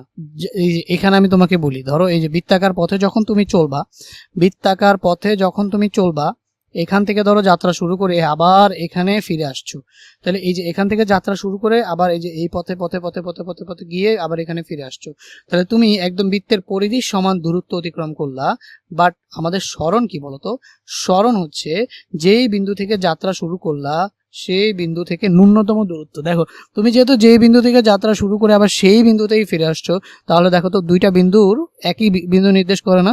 সরণ মানে কি? সরণ মানে হচ্ছে দুইটা বিন্দুর মধ্যে যে ন্যূনতম দূরত্ব সেটা হচ্ছে সরণ। আর এই যে এইভাবে গেলে এটা হচ্ছে দূরত্ব। বাট এখান থেকে এখানে যে গেল না, এই যে দুইটা বিন্দুর মধ্যে ন্যূনতম যে দূরত্বটা সেটাই কি? সরণ। সো দেখো এখান থেকে তুমি আবার ফিরে এখানে চলে আসছো, তাহলে দুইটা এই যে দুইটার বিন্দু কি আর দুইটা বিন্দু আছে বলতো? না, একটা বিন্দুই হয়ে গেছে, কারণ যেখান থেকে শুরু করছো ঠিক সেখানেই চলে আসছো, তাহলে বিন্দু আছে একটা, তাহলে দুইটা বিন্দু তো আর নাই। তাহলে ওই একটা বিন্দু, বা তুমি যদি দুইটা বিন্দু ধরো, প্রথম বিন্দুটাও যেখানে দ্বিতীয় বিন্দুটাও সেখানে, তাদের মধ্যে ন্যূনতম কোনো দূরত্ব আছে না, এই জন্য সরণ হবে কি? শূন্য। কিন্তু দূরত্ব ঠিকই তুমি পরিধি বরাবর ঘুরে চলে আসছো, এটাই হচ্ছে গিয়ে কি? দূরত্ব। তো দেখো সরণ শূন্য হইলেও দূরত্ব কি হইতে পারে না? শূন্য হতে পারে না, কারণ দূরত্ব মানে তুমি যতটুকু গেছো, ডানে যাও বামে যাও উপরে যাও নিচে যাও, যতটুকুই গেছো সেটাই হচ্ছে কি? তোমার দূরত্ব। আর সরণ কি? তোমার যাত্রা বিন্দু থেকে কোথায় পৌঁছাইছো সেই দুইটার মধ্যে ন্যূনতম দূরত্ব। তো তুমি যেখান থেকে যাত্রা শুরু করছো সেখানেই চলে আসছো, তাহলে ন্যূনতম দূরত্ব তো আর নাই, যার কারণে তোমার হচ্ছে কি? গতিশীল বস্তুর অতিক্রান্ত দূরত্ব কখনো শূন্য হয় না, কিন্তু সরণ শূন্য হতে পারে, কিন্তু সব সময় না। যেমন এখানে কি সরণ শূন্য হবে? না, এখানে সরণ শূন্য হবে না। বাট বৃত্তাকার পথে যখন যাচ্ছ তখন গিয়ে সরণ কি হবে? শূন্য হবে। কারণ এখানে সরণ শূন্য না কেন? কারণ এখান থেকে এখানে তো গেছো, দুটা বিন্দুর মধ্যে ন্যূনতম এই যে এই দূরত্বটা তো আছে, তাই না? এই দূরত্বটা আছে, যার কারণে কি হবে না? সরণ শূন্য এখানে হবে না। বাট বৃত্তাকার পথে যেখান থেকে যাত্রা শুরু করছিলে সেখানেই ফিরে আসছো, মানে এখানে সরণ শূন্য হবে। ওকে, এবার এখন দেখো 8 নম্বরের গটা আমরা করবো। একটি বন্দুক থেকে 40 মিটার পার সেকেন্ড বেগে ছোড়া গুলি 50 মিটার দূরে অবস্থিত একটি তক্তার মধ্যে প্রবেশ করার 0.01 সেকেন্ড পর থেমে যায়। তাহলে হচ্ছে তক্তাটি একটি মাটির দেয়ালের সাথে লাগানো ছিল, তক্তার যে পুরুত্ব সেটা দেওয়া আছে 21 সেন্টিমিটার। সো আমি ঘটনাটা তোমাকে যদি একটু আঁকি, তো ধরে নাও এখানে একটা তক্তা আছে, তক্তাটা যদিও একদম অ্যাকুরেটলি আঁকা হয় না, এবার তুমি বুঝতে পারতেছো যে এখানে একটা তক্তা আছে, সেই তক্তার পুরুত্ব মানে তক্তাটা কতটুকু মোটা, পাশ আঙুল দিয়ে যদি দেখাতে পারতাম এই পাশটা কতটুকু মোটা, সেটা হচ্ছে কি 21 সেন্টিমিটার। এটাকে যদি আমরা মিটারে নিয়ে 100 দিয়ে ভাগ করলে তাহলে আমরা পাবো কি 0.21 মিটার। তাহলে তক্তাটা হচ্ছে কতটুকু মোটা? তক্তাটা হচ্ছে গিয়া 0.21 মোটা, ঠিক আছে? 0.21 মিটার হচ্ছে কি তক্তাটা মোটা পুরু। হ্যাঁ, তো এখন এই যে তাহলে দেখো একটি বন্দুক 40 মিটার পার সেকেন্ড বেগে ছোড়া গুলি 50 মিটার দূরে অবস্থিত। তাহলে এখানে মনে করো যদি আমি একটা বন্দুক আঁকি, ধরো এটা ধরো হচ্ছে একটা রাইফেল, সো খুবই বাজে একটা রাইফেল আঁকলাম। সো যাই হোক, এই যে রাইফেল, এই রাইফেল থেকে একটা গুলি বের হবে। কি বের হবে? গুলি বের হবে। তো এই গুলিটা এই যে এখান থেকে এই যে দূরত্বটা সেটা কত মিটার বলো তো? এই যে গুলিটা যখন বের হইলো এখান থেকে এই যে তক্তার যে দূরত্বটা সেটা কত মিটার? এই যে 50 মিটার। 50 মিটার। সো এখানে বলছে হচ্ছে গিয়া কি একটি বন্দুক থেকে 40 মিটার পার সেকেন্ড বেগে ছোড়া গুলি। তাহলে এই যে গুলি, এই গুলিটার আদি বেগ কত বলো তো? ইউ হচ্ছে কত? 40 মিটার পার সেকেন্ড। ইউ হচ্ছে গিয়া 40 মিটার পার সেকেন্ড। 50 মিটার দূরে অবস্থিত তক্তাটা কোথায় অবস্থিত? 50 মিটার দূরে অবস্থিত একটি তক্তার মধ্যে প্রবেশ করার 0.1 সেকেন্ড পর থেমে যায়। আচ্ছা, এখানে সময়ও দিয়ে দিছে। তক্তাটি একটি মাটির দেয়ালের গায়ে লাগানো ছিল। সো এখানে একটা মাটির দেয়াল ছিল, সেটা আমরা আবার একটু সামনে গিয়েই দেখবো। সো এখানে একটা মাটির দেয়াল ছিল। সো তক্তার পুরুত্ব হচ্ছে কত সেন্টিমিটার? 21 সেন্টিমিটার। 21 সেন্টিমিটার। বন্দুকের গুলিটি কত সময় পর তক্তাটিকে আঘাত করবে? আচ্ছা, তুমি আমাকে বলো তো ভাইয়া, এই যে এর মাঝখানে কি আছে বলো তো? বাতাস আছে। এখন বাতাস কি কখনো বুলেটকে এত বেশি জোরে বাধা দিতে পারে? পারে না।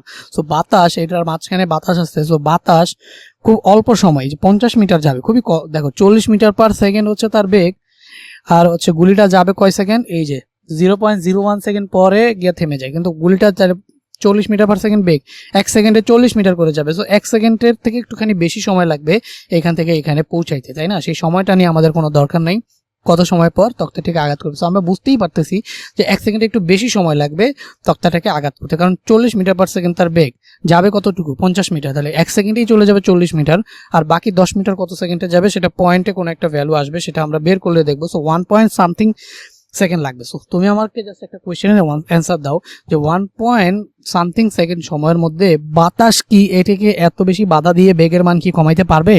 পারবে না। মানে এত কম সময়ে বাতাস বাধা দিয়ে বেগের মান কমাইতে পারে না।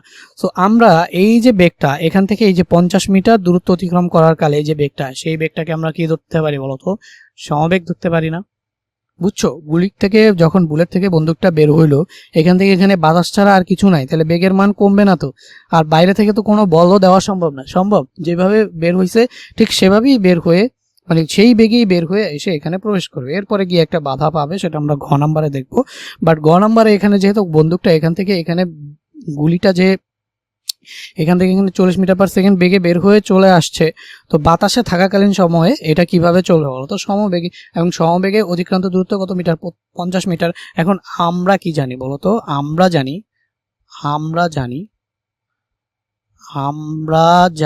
আমরা কি জানি? আমরা জানি হচ্ছে এস ইকুয়াল টু কি বলো? এস ইকুয়াল টু হচ্ছে ভিটি। যেহেতু এটা সমবেগে গেছে, বুলেটটা বন্দুক থেকে বের হওয়ার পরেই সমবেগে 50 মিটার অতিক্রম করছে, তো আমরা জানি এস ইকুয়াল টু ভিটি। তাহলে আমাদের এখানে লাগবে কি বলতো? টি, যে বন্দুকটি গুলিটি কত সময় পর তক্তাটিকে আঘাত করবে। তাহলে তক্তাটিকে আঘাত করার জন্য তার যাইতে হবে 50 মিটার। তাহলে 50 মিটার যাবে কিভাবে? সমবেগে। তাহলে আমাদের এই 50 মিটার যাইতে কতটুকু সময় লাগছে সেই সময়টা যদি বের করে ফেলি, তাহলে কি গুলিটি বন্দুক থেকে বের হওয়ার পর তক্তাটিকে আঘাত করতে কত সময় লাগবে সেটা আমরা বের করে ফেলতে পারবো না। সো এইটি হচ্ছে গিয়া দেখো এস মিটার, মানে 50 মিটার দূরত্ব অতিক্রম করতে কত বেগে? 40 মিটার পার সেকেন্ড বেগে সময় লাগে টি। সেই টিটাই আমরা ইকুয়াল টু কি বের করতে পারি বলতো? এখানে চলে আসবে হচ্ছে এস বাই ভি। তাহলে এস এর ভ্যালু কত? এস এর ভ্যালু হচ্ছে কত metre? 40 metre per second. S এর ভ্যালু কত? এস এর ভ্যালু হচ্ছে 50 মিটার। সো এস এর ভ্যালু হচ্ছে এখানে আমাদের 50 মিটার, ভি হচ্ছে 40 মিটার পার সেকেন্ড। তো 50 কে 40 দিয়ে তুমি যদি ভাগ করো, তাহলে তুমি যেটা পাবা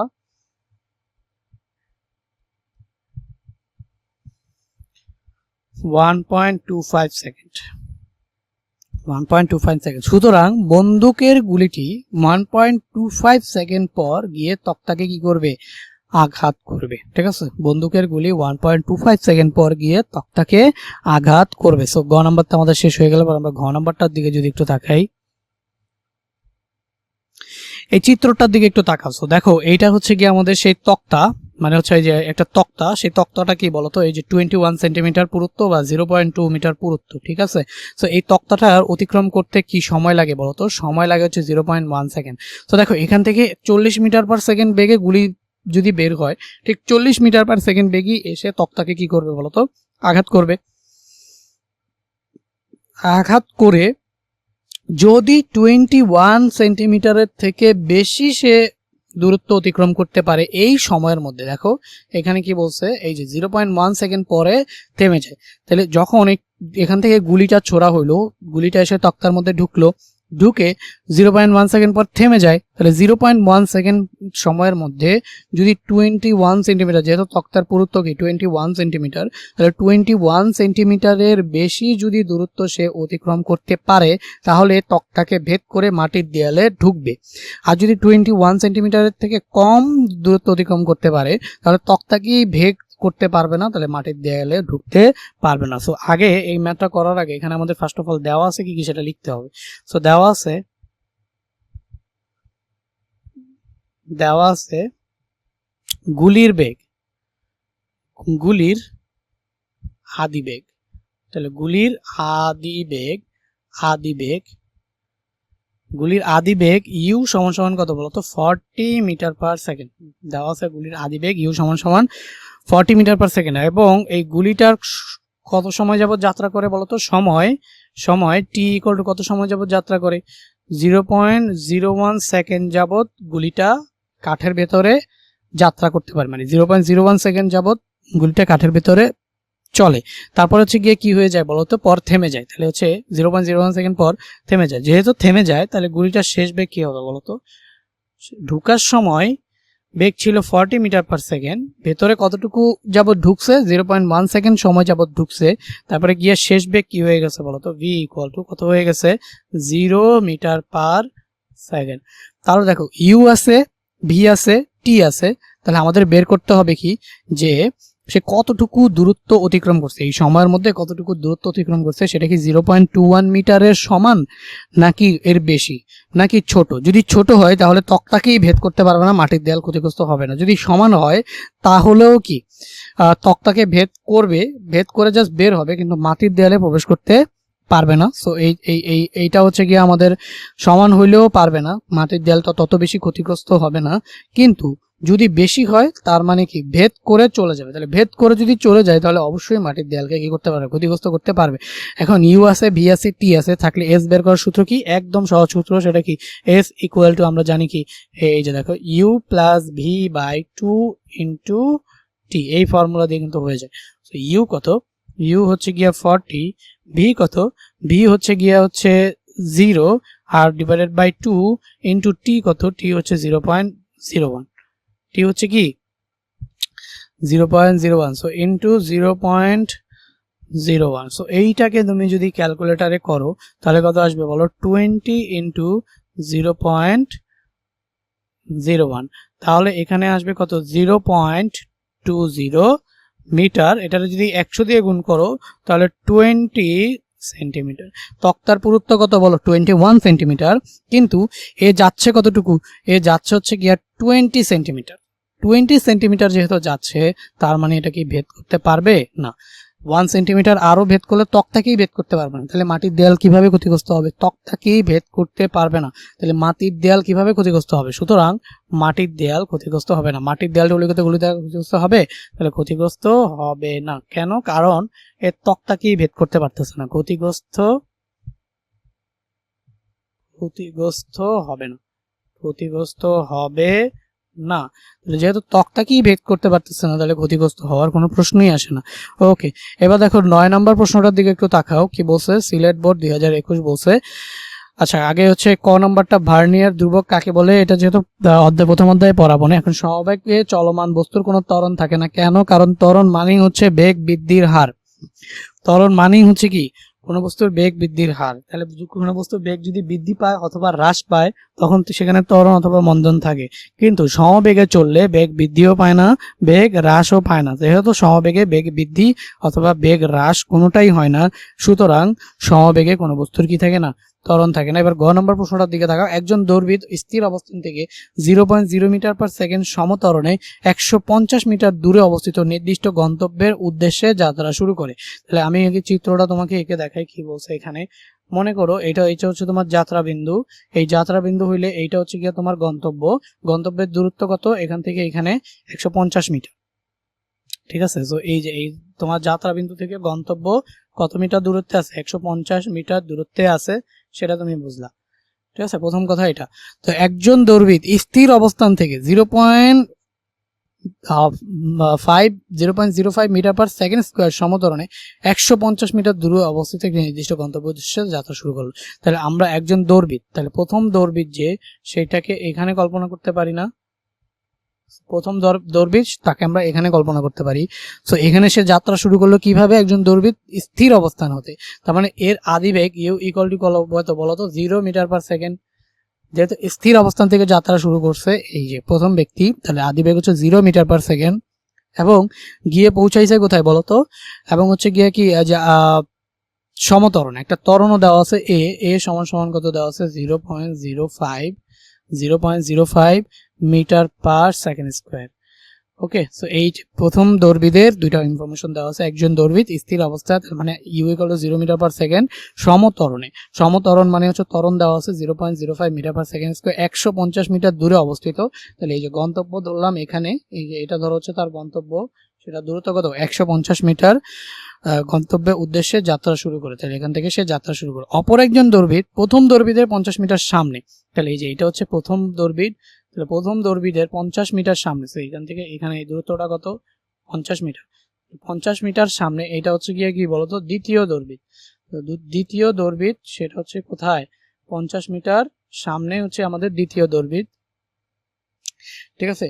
তো প্রথম দৌড়বিদের থেকে 50 মিটার সামনে দ্বিতীয় দৌড়বিদ 2 মিটার পার সেকেন্ড, এর আগে আবার বেগটা কি বলতো সমবেগ, তো সমবেগকে আমরা ভি ধরি, তাহলে এই যে 2 মিটার পার সেকেন্ড, সমবেগটা কেমন 50 মিটার সামনে থেকে 2 মিটার পার সেকেন্ড সমবেগ, 2 মিটার পার সেকেন্ড, মানে এর আগে থাকতেই বেগ ছিল সমবেগ, সেটা কি 2 মিটার পার সেকেন্ড, শুরু থেকেই 2 মিটার পার সেকেন্ড সমবেগে একই গন্তব্যের দিকে যাত্রা শুরু করলো, তাহলে দুজনের গন্তব্য কি একই। তো দেখো এখানে যদি এটা হয় 50 মিটার, তাহলে এই যে এর থেকে এর গন্তব্য কত মিটার বলো তো, এর গন্তব্য কত এখান থেকে এখানে, এই যে 150, তাহলে 150 মাইনাস, তাহলে ও তো 50 মিটার সামনে, তাহলে ওর কি হবে বলো তো 100 মিটার। কথা কি বুঝাইতে পারছি? টোটাল 150 মিটার, ওইও যে গন্তব্যের জন্য রওনা করতেছিল, তাহলে এটার আমি ধরো হচ্ছে এ পয়েন্ট দিলাম, এটার নাম ধরো হচ্ছে যে বি পয়েন্ট দিলাম, আর এটা হচ্ছে নাম দিলাম সি পয়েন্ট। তাহলে এ থেকে সিতে তার গন্তব্য স্থল যদি হয়, সেই গন্তব্যস্থলটা কত মিটার, সেই গন্তব্যস্থলটা হচ্ছে গিয়া তোমার এ থেকে সিতে 150 মিটার আমরা দেখতে পাচ্ছি এ থেকে সি। আর বি যেহেতু তোমার হচ্ছে বি পয়েন্টে যে ব্যক্তিটা আছে সে 50 মিটার সামনে আছে, তাহলে তার থেকে গন্তব্য কত মিটার, 100 মিটার দূরত্ব, এটা আমরা বুঝলাম। এখন দেখো প্রথম দৌড়বিদ কত দূরত্ব অতিক্রম করার পর উভয় দৌড়বিদের বেগ সমান হবে। এখন দেখো দ্বিতীয়, এটা হচ্ছে আমাদের কি, এটা হচ্ছে আমাদের দ্বিতীয় দৌড়বিদ, আর এটা হচ্ছে আমাদের কি প্রথম দৌড়বিদ। এখন দেখো দ্বিতীয় দৌড়বিদের যতই সময় অতিবাহিত হোক, দ্বিতীয় দৌড়বিদের যতই সময় অতিবাহিত হোক, এটার বেগের কোনো ধরনের পরিবর্তন হবে না, বেগ যা আছে তাই থাকবে। আর প্রথম দৌড়বিদ আদিবেগ ছিল 0, দৌড়াইতে দৌড়াইতে দৌড়াইতে দৌড়াইতে যেহেতু ত্বরণ আছে বেগের মান বাড়তে থাকবে, তো দৌড়াইতে দৌড়াইতে দৌড়াইতে দৌড়াইতে এক সময় বেগ দ্বিতীয় দৌড়বিদের বেগের কি হয়ে যাবে, সমান হয়ে যাবে। সো দ্বিতীয়টা নিয়ে আমাদের আসলে কাজ নেই, প্রথমটার নিয়েই কাজ। প্রথমটার আদিবেগ হচ্ছে 0 মিটার পার সেকেন্ড, যেহেতু দুইটার বেগ সমান হবে, তাহলে শেষ বেগ, প্রথমটার শেষ বেগ হচ্ছে কত 2 মিটার পার সেকেন্ড, ঠিক আছে। তাহলে এই যে দেখো প্রথম দৌড়বিদের আদিবেগ 0 মিটার পার সেকেন্ড, ত্বরণ হচ্ছে 0.05 মিটার পার সেকেন্ড, আর শেষ বেগ ভি ইকুয়াল টু কত 2 মিটার পার সেকেন্ড। বুঝো বলছে প্রথম দৌড়বিদের কত দূরত্ব অতিক্রম করার পর উভয় দৌড়বিদের বেগ সমান হবে, উভয় দৌড়বিদের বেগ সমান মানে কি, দ্বিতীয় দৌড়বিদ তো সমবেগে চলে, তাহলে এর তো বেগের মানের কোনো পরিবর্তন হবে না। তার মানে প্রথম দৌড়বিদ 0 থেকে শুরু করে, 0 যেহেতু ত্বরণ আছে বেগ আস্তে আস্তে বাড়বে, বাড়ার পরে একটা সময় গিয়ে কি হয়ে যাবে 2 মিটার পার সেকেন্ড হয়ে যাবে। তাহলে আদিবেগ কি বলো, আদিবেগ হচ্ছে 0 মিটার পার সেকেন্ড, শেষ বেগ কত, শেষ বেগ হচ্ছে 2 মিটার পার সেকেন্ড প্রথম দৌড়বিদে, এবং ত্বরণ কত, ত্বরণ হচ্ছে 0.05 মিটার পার সেকেন্ড। কত দূরত্বে গিয়ে বেগ সমান হবে, দ্যাট মিনস কত দূরত্বে গিয়ে 2 মিটার পার সেকেন্ড ত্বরণ যাবে, সেই দূরত্বটাকে আমরা যদি ধরি, তার মানে দূরত্বটাকে আমরা যদি কি ধরি, দূরত্ব সেটা যদি আমরা এস ধরি, তাহলে এস ইকুয়াল টু ওয়াট। এখন আমরা জানি, আমরা কি জানি, আমাদের কাছে কি কি আছে বলতো, ভি স্কোয়ার, ভি আছে, ইউ আছে, এ আছে, এস আছে, সবই এস বের করতে হবে। সো আমরা কোন ফর্মুলাটা ফেলতে পারি, যেহেতু টি নাই, টি ছাড়া ফর্মুলা কোনটা বলতো, টি ছাড়া ফর্মুলা কিন্তু একটাই, সেটা কি V square equal to U square plus 2as। এখন ভি এর জায়গায় কত, আচ্ছা ভি এর জায়গায় কত, ভি এর জায়গায় হচ্ছে কত মিটার, 2 মিটার, তাহলে ভি এর জায়গায় হচ্ছে আমাদের 2, তাহলে 2 স্কোয়ার ইকুয়াল টু ইউ কত, ইউ যেহেতু 0 স্কোয়ার প্লাস 2 ইন্টু এ কত, এ হচ্ছে 0.5, 2 ইন্টু 0.05 ইন্টু এস কত, এস হচ্ছে আমরা জানি না, সো এস এর জায়গায় এস এভাবে থেকে গেল। সো এইখানে আমরা কি পাইলাম, এই পুরো জিনিসটাকে এক পাশে লিখি, ঠিক আছে। তো এখানে যদি পুরো জিনিসটাকে এক পাশে লিখি, তাহলে এই যে এখানে থাকবে হচ্ছে 2 into 0.05 into S equal to কত, এই যে 0-র সাথে এটা গুণ করে স্কোয়ার করে 0ই আসবে, 0-র সাথে এটা প্লাস করলে যা আছে তাই থাকবে, সমান সমান এখানে কি এই যে 2 স্কোয়ার মানে কি 4। তাহলে সুতরাং আমরা এস ইকুয়াল টু কি পাই বলো, এস ইকুয়াল টু পাই হচ্ছে 4 ডিভাইডেড বাই 2 ইন্টু 0.05। সো এটাকে ক্যালকুলেট করলে আমরা যেটা পেয়ে যাব সেটা হচ্ছে 40 মিটার। তো দেখো প্রথম দৌড়বিদ কত দূরত্ব অতিক্রমের পর উভয় দৌড়বিদের বেগ সমান হবে, প্রথম দৌড়বিদ 40 মিটার অতিক্রম করার পর উভয় দৌড়বিদের বেগ সমান হবে। আশা করি বুঝে গেছো। এবার আমরা চলে যাই হচ্ছে ঘ নাম্বার, তাহলে দুজনের মধ্যে কোন দৌড়বিদ আগে গন্তব্যে পৌঁছাবে গাণিতিকভাবে বিশ্লেষণ করো। তো সেটা বিশ্লেষণ করার আগে আমরা হচ্ছে ওই চিত্র যেটা আঁকছিলাম গ নাম্বার, ওই চিত্রটা একটু নিয়ে আসি। সো এই হচ্ছে কি আমাদের চিত্র, এদের আমাদের কি বলছে দেখো, দুজনের মধ্যে কোন দৌড়বিদ আগে গন্তব্যে পৌঁছাবে। প্রশ্ন কি? প্রশ্ন হচ্ছে দুজনের মধ্যে কোন দৌড়বিদ আগে গন্তব্যে পৌঁছাতে পারবে। তাহলে প্রথম দৌড়বিদের জন্য আমরা সময় বের করব এবং দ্বিতীয় দৌড়বিদের জন্য আমরা কি বের করব বলো তো? সময় বের করব। তো প্রথম দৌড়বিদের জন্য অতিক্রান্ত দূরত্ব। তো দেখো প্রথম কি দেওয়া আছে প্রথম দৌড়বিদের জন্য? আদিবেগ ইউ সমান কত বলতো? 0 মিটার পার সেকেন্ড। ইউ সমান হচ্ছে 0 মিটার পার সেকেন্ড। এ কত? এ হচ্ছে গিয়া 0.05 মিটার পার সেকেন্ড স্কোয়ার। এবং আমরা টি এস এস কত বলো? কতটুকু যাবে প্রথম দৌড়বিদ? কতটুকু যাবে? 150 মিটার যাবে। প্রথম দৌড়বিদ যাবে হচ্ছে কত মিটার? 150 মিটার। দুজনের মধ্যে কোন দৌড়বিদ? তাহলে একজন দৌড়বিদ এক অবস্থান থেকে অপর একজন দৌড়বিদ। তাহলে এটা প্রথম দৌড়বিদ, এটা দ্বিতীয় দৌড়বিদ। তাহলে প্রথম দৌড়বিদের জন্য আমরা U equal to 0 metre per second, A 0.05 metre per second, S equal to 150 metre. ঠিক আছে, তাহলে আমাদের প্রথম দৌড়বিদের জন্য যে সময় টি ইকুয়াল টু কি? ওয়াট। তো আদিবেগ 0, ত্বরণ 0.05 metre per second square, S equal to 150 metre, T equal to what. এখন আমরা কি জানি বলো? আমরা জানি হচ্ছে এস ইকুয়াল টু S1 দাও। এটা আমরা সবগুলো একটা কাজ করি, এখানে সবগুলোরে 1 দিয়ে দিই, যদিও না দিলে কোনো সমস্যা ছিল না। তো আমরা জানি S1 S equal to U1 T1 UT plus half AT square A1 T1 square. ঠিক আছে, এস কত? এস হচ্ছে 150। তাহলে এক্স হচ্ছে আমাদের 150 সমান ইউ কত? ইউ হচ্ছে 0 ইন্টু T1 প্লাস এখানে আমাদের কত? হাফ ইন্টু A1 কত? A1 হচ্ছে কি আমাদের 0.05 আর এখানে আমাদের কি আসবে? T1 square. সো এইখানে আমরা যদি এই জিনিসটাকে একপাশে লিখি, এই জিনিসটাকে যদি একপাশে লিখি 0 ইন্টু T1 তার মানে কত? 0। তাহলে এই যে 0.05 কে যদি আমরা হাফ দিয়ে মানে 1/2 ইন্টু 0.05 এটা আসবে হচ্ছে আমাদের 0.025। ঠিক আছে, 0.025। সো এই যে এখানে থাকবে হচ্ছে 0.025, মানে এই জিনিসটাকে এই পাশে লিখতেছি। তার সাথে থাকবে কি বলতো? T1 ইকুয়াল টু কত আসবে আমাদের? 150। তাহলে সুতরাং এখান থেকে আমরা যেটা পাবো সেটা হচ্ছে কি? T1 সমান 150 বাই 0.025। এই যে T1 এর সাথে একটা স্কোয়ার ছিল, এই যে 0.025 স্কোয়ার। তো 150 0.025 এই যে স্কোয়ার রুট 77.46। সুতরাং প্রথম দৌড়বিদের সময় লাগতেছে কত বলতো? T1 ইকুয়াল টু হচ্ছে 77.46 সেকেন্ড। তাহলে প্রথম দৌড়বিদের সময় লাগতেছে 77.46। দ্বিতীয় দৌড়বিদের জন্য এখন যদি আমরা বের করি, দ্বিতীয় দৌড়বিদের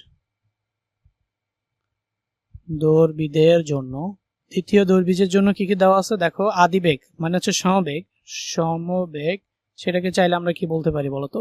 সমবেগ সেটাকে চাইলে আমরা ভি বলতে পারি। ভি ইকুয়াল টু কত? 2 মিটার পার সেকেন্ড। এটাই ডিরেক্টলি দেওয়া আছে 2 মিটার পার সেকেন্ড। আর তো কিছু দেওয়ার দরকার নাই, দরকার আছে এখন দূরত্ব, সরণ। মানে আমরা কি বলতে পারি যে সরণ S2 কত মিটার? দ্বিতীয় দৌড়বিদ কতটুকু যাবে? 100 মিটার যাবে না? তাহলে 100 মিটার। তো যেহেতু সমবেগে যাবে তাহলে S2 ইকুয়াল টু কি বলতো? ভি T2 সময় T2 ইকুয়াল টু যদি আমি বলি ওয়াট, যে T2 ইকুয়াল টু কি হবে? তাহলে আমরা জানি কি S2 ইকুয়াল টু এই যে ভি T2। তাহলে এখান থেকে যদি আমি T2 বের করি, T2 ইকুয়াল টু কি আসবে বলতো? S2 by V. সেখানে S2 কত? S2 হচ্ছে কত? S2 হচ্ছে 100 মিটার আর ভি কত? ভি হচ্ছে 2 মিটার পার সেকেন্ড। তার মানে এখানে কত পেয়ে যাবো বলতো? 50 সেকেন্ড।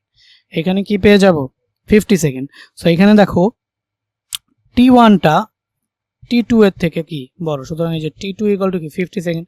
তাহলে T1টা T2 এর থেকে বড়। সো এই যে T1 হচ্ছে 77.46। সুতরাং দুজনের মধ্যে কোন দৌড়বিদের আগে গন্তব্যে পৌঁছাবে? তাহলে দুজনের মধ্যে প্রথম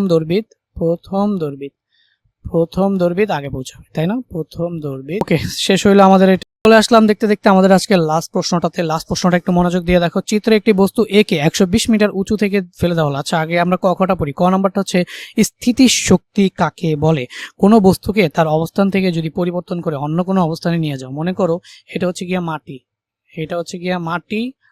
আর এটা হচ্ছে গিয়া ধরো টেবিল, তাই না? এটা হচ্ছে মাটি, এটা হচ্ছে ধরো গিয়া একটা টেবিল। তো মাটি থেকে কোনো একটা বস্তুকে উপরে উপরে উঠায় উঠায় উঠায় উঠায় ধরো টেবিলের উপরে রাখলা, তাহলে তুমি এটা উঠানোর জন্য তাহলে এটা কি অবস্থানে পরিবর্তন করছো না? তাহলে এই যে একটা বস্তু, এই বস্তুটার মধ্যে একটা শক্তি জমা হইলো, সেই শক্তিটা কিভাবে বুঝবা? আবার এখানে এনে ছেড়ে দাও, তাহলে বস্তুটা যতটুকু শক্তি দিয়ে উপরে উঠাইছো ঠিক ততটুকু শক্তি দিয়ে নিচে পড়ে কোনো একটা বস্তুকে আঘাত করবে। তার মানে কোনো বস্তুর অবস্থার বা অবস্থানের পরিবর্তন করে অন্য কোনো অবস্থায় বা অবস্থানে নিয়ে গেলে বস্তুটা কাজ করা যে শক্তি লাভ করে সেটাই হচ্ছে তার স্থিতিশক্তি। ঠিক আছে, কোনো বস্তুর অবস্থার পরিবর্তনের কারণে কোনো বস্তু কাজ করা যে শক্তি লাভ করে সেটা হচ্ছে কি স্থিতিশক্তি। সমান বল প্রয়োগ করলেও সকল ক্ষেত্রে কাজ সমান হয় না কেন? তোমরা জানো কি কাজ, আচ্ছা যদিও এটা চতুর্থ অধ্যায়ের বিষয়, আচ্ছা চতুর্থ অধ্যায় যখন বুঝাবো তখন এটা আমি বুঝাবো না, আপাতত ক নম্বরেও যদি এটা চতুর্থ অধ্যায়ের ছিল, সো ক খ চতুর্থ অধ্যায় যখন বুঝাবো তখন তোমাদের আমি বুঝাবো। এখন দেখো দ্বিতীয় অধ্যায় হচ্ছে কি শুধুমাত্র গ ঘ খ গ ঘ, এটা হচ্ছে আমরা গ ঘটা এখন দেখি। যদি গ নাম্বারটা দেখো, চিত্রে একটি বস্তু এ কে 120 মিটার উঁচু থেকে ফেলে দেওয়া হলো। তো এই যে 120 মিটার উঁচু থেকে এই যে এ বস্তুটাকে ফেলে দেওয়া হলো, একই সময় অপর একটি বস্তু বি কে 19.6 মিটার খাড়া উপরের দিকে নিক্ষেপ করা হলো। মনে করো একই সময়ে এই যে একটা বস্তু বি, সেটাকে কি করা হলো? খাড়া উপরের দিকে নিক্ষেপ করা হইলো কত বেগে? 19.6, এই যে 19.6 মিটার পার সেকেন্ড বেগে খাড়া উপরের দিকে নিক্ষেপ করা হইলো। 3 সেকেন্ড পরে এ বস্তুটির বেগ নির্ণয় করো। তাহলে এ বস্তুটি তোমার গ নম্বরে এইটা চাই নাই, সো আমি গ নম্বরের জন্য এই চিত্রটা মুছে দেই। গ নম্বরে চাইছে শুধু 3 সেকেন্ড পরে এ বস্তুটির বেগ, বি নিয়ে আমাদের কোনো কথা নাই। এ বস্তুটি 3 সেকেন্ড পর, তাহলে দেখো এখান থেকে বস্তুটাকে তুমি ছেড়ে দিলা না, তাহলে ছেড়ে দিলে এটা নিচে পড়বে। তাহলে এখন নিচে যেহেতু পড়বে তাহলে 3 সেকেন্ডে কতটুকু পড়বে সেটা তোমার কাছে জানতে চাইছে। তো সেটা যেহেতু জানতে চাইছে, তো এই ম্যাথটা যদি আমরা এখানে করি, ফার্স্ট অফ অল দেওয়া আছে কি, আমরা এটা লিখি। তো দেওয়া এখানে দেখো যেহেতু উপর থেকে বস্তুটাকে ছেড়ে দিছে তাহলে বস্তুটা নিচে পড়বে, তাহলে আদি বেগ যেহেতু ছেড়ে দিছে, কোনো জাস্ট এই যে চিত্রে এই বস্তুকে 120 মিটার উঁচু থেকে ফেলে দেওয়া হলো, তাহলে ফেলে দেওয়ার সময় জাস্ট কি করা হয়েছে? জাস্ট ধরে ছেড়ে দেওয়া হয়েছে। তার মানে আগে থাকতে কোনো বেগ ছিল না। যেহেতু আগে থাকতে কোনো বেগ ছিল না, মানে আগে তোমার হাতে ধরে রাখছো, ধরে জাস্ট টুক করে ছেড়ে দিছো, তোমার হাতে থাকা অবস্থায় বস্তুটার কোনো বেগ ছিল না, তাহলে ওইটাই হচ্ছে আমাদের আদি বেগ। তাহলে সেটা কি ইউ সমান সমান কত বলতো? ইউ সমান সমান হচ্ছে 0 মিটার পার সেকেন্ড। আগে থাকতে একটা বেগ ছিল সেটা হচ্ছে আদি বেগ, সেটা কি U equal to 0 metre per second, এবং হচ্ছে উঁচু থেকে ফেলে দেওয়া হলো একই সময় অপর একটি বস্তু, আছে ওটা বাদ। তাহলে আদি বেগ হচ্ছে U equal to 0 metre per second square. এখন নিচের দিকে কি কাজ করতেছে বলতো? অভিকর্ষজ ত্বরণ, তাহলে জি ইকুয়াল টু কি 9.8 মিটার পার সেকেন্ড, এটাও তুমি জানো মিটার পার সেকেন্ড স্কোয়ার। আর হচ্ছে সময় কত সেকেন্ড বলতো? টি ইকুয়াল টু কত সেকেন্ড? টি ইকুয়াল টু দেওয়া হচ্ছে 3 সেকেন্ড। 3 সেকেন্ড পরে তোমাকে শেষ বেগ জানতে চাওয়া হয়েছে। তো আমরা কি জানি বলো? আমরা জানি হচ্ছে এই যে শেষ বেগ ভি ইকুয়াল টু ওয়াট। তোমাকে এখানে শেষ বেগ, এই যে সময়, এটা কি, এটা সময়গুলো তোমরা আমার কথা শুনে শুনে লিখে রাখবা, বাট আমি লিখতে গেলে সময় বেশি লাগে, তাও তোমরা যদি না বুঝো এই জন্য আমি একটু লিখে দিই। সেটা হচ্ছে কি শেষ বেগ ভি ইকুয়াল টু ওয়াট। তো আমরা জানি হচ্ছে ভি এর তো একটা সূত্র জানি, ভি ইকুয়াল টু কি ইউ প্লাস এটি। ভি ইকুয়াল টু আমরা জানি কি ইউ প্লাস এটি। সুতরাং ভি ইকুয়াল টু, তুমি যদি দেখো এখানে ইউ কত, ইউ 0 প্লাস এ কত, এ এখানে আমাদের যেহেতু বস্তুর উপর থেকে নিচে পড়তেছে, তাহলে আচ্ছা আমরা এখানে এর জায়গায় ত্বরণের জায়গায় কি চলে আসবে? নর্মাল ত্বরণের জায়গায় চলে আসবে অভিকর্ষজ ত্বরণ। তাহলে V equal to U plus GT, তাহলে 0 প্লাস এই যে জি এর জায়গায় কি চলে আসবে বলো তো? 9.8। তাহলে 9.8, আর টি এর জায়গায় কত চলে আসবে? টি এর জায়গায় চলে আসবে হচ্ছে 3 সেকেন্ড। তাহলে এখান থেকে আলটিমেটলি তুমি যেটা পাবা ক্যালকুলেট করে,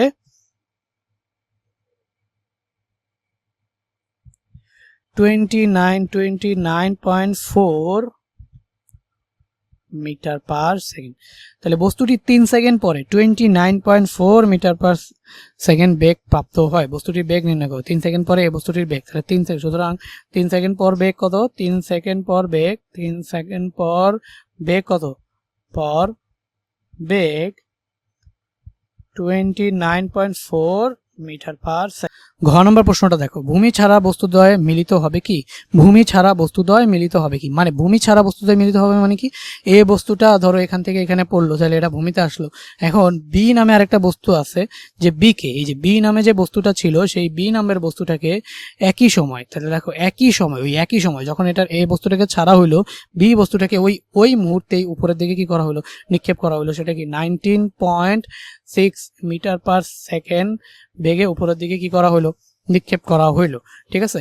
তাহলে এই যে ভূমি, তারপরে কি এখন এ বস্তুটাও তো ভূমিতে পড়বে, বি বস্তুটাও তো ভূমিতে পড়বে, তাহলে দুইটা বস্তুই একটা সময় পর কি নিচে আইসা তো পড়বে, তখন ভূমিতে তো তারা মিলিত হবেই। কিন্তু তোমাকে প্রশ্ন বলছে যে ভূমি ছাড়া বস্তুদ্বয়ের মধ্যে মিলিত হওয়া সম্ভব কিনা। তাহলে ভূমি ছাড়া যদি মিলিত হয় তাহলে দেখো এ বস্তুটা নিচে পড়তেছে, নিচে পড়তে পড়তে পড়তে পড়তে ধরো এ বস্তুটা এই পজিশনে চলে আসছে, বি বস্তুটা উপরে উঠতেছে, তাহলে বি বস্তুটা উপরে উঠতে উঠতে উঠতে উঠতে উঠতে উঠতে ধরো হচ্ছে এই পজিশনে চলে আসছে, ঠিক আছে।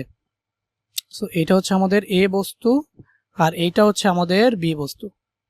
সো এ বস্তুটা কারণ একই টাইমে তো উপরের দিকে নিচের দিকে নিক্ষেপ করছো, একই টাইমে যেহেতু নিক্ষেপ করছো, তার মানে এ বস্তুটা কোথায় উঠতেছে, এ বস্তুটা নিচের দিকে পড়তেছে, বি বস্তুটা উপরের দিকে উঠতেছে, এ বস্তুটা নিচের দিকে পড়তেছে, বি বস্তুটা উপরের দিকে উঠতেছে।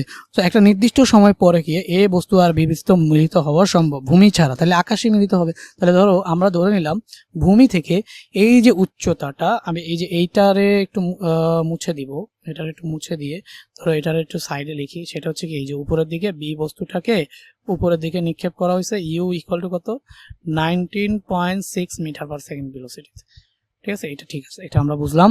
সো এই যে ভূমি ছাড়া, তাহলে ধরো এই ভূমি থেকে এক্স মিটার দূরত্বে ধরি, আমরা ধরে নিছি যে আচ্ছা যেহেতু এরা মিলিত হবে, তাহলে ধরে নিলাম ভূমি থেকে এক্স মিটার দূরত্বে এরা মিলিত হবে।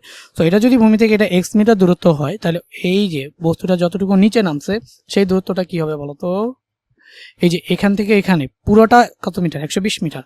তাহলে ভূমি থেকে এক্স মিটার উচ্চতায় এরা মনে করো মিলিত হয়েছে, তাহলে এখানে এই দূরত্বটা কি হবে বলতো 120 মাইনাস এক্স, তাই না। যেহেতু এখান থেকে এখানে এক্স পুরোটা যেহেতু 120, তাহলে এই যে উপর থেকে নিচে সেটা কি 120 মাইনাস এক্স, আর এখান থেকে এটা তো দেখলাম এক্স মিটার।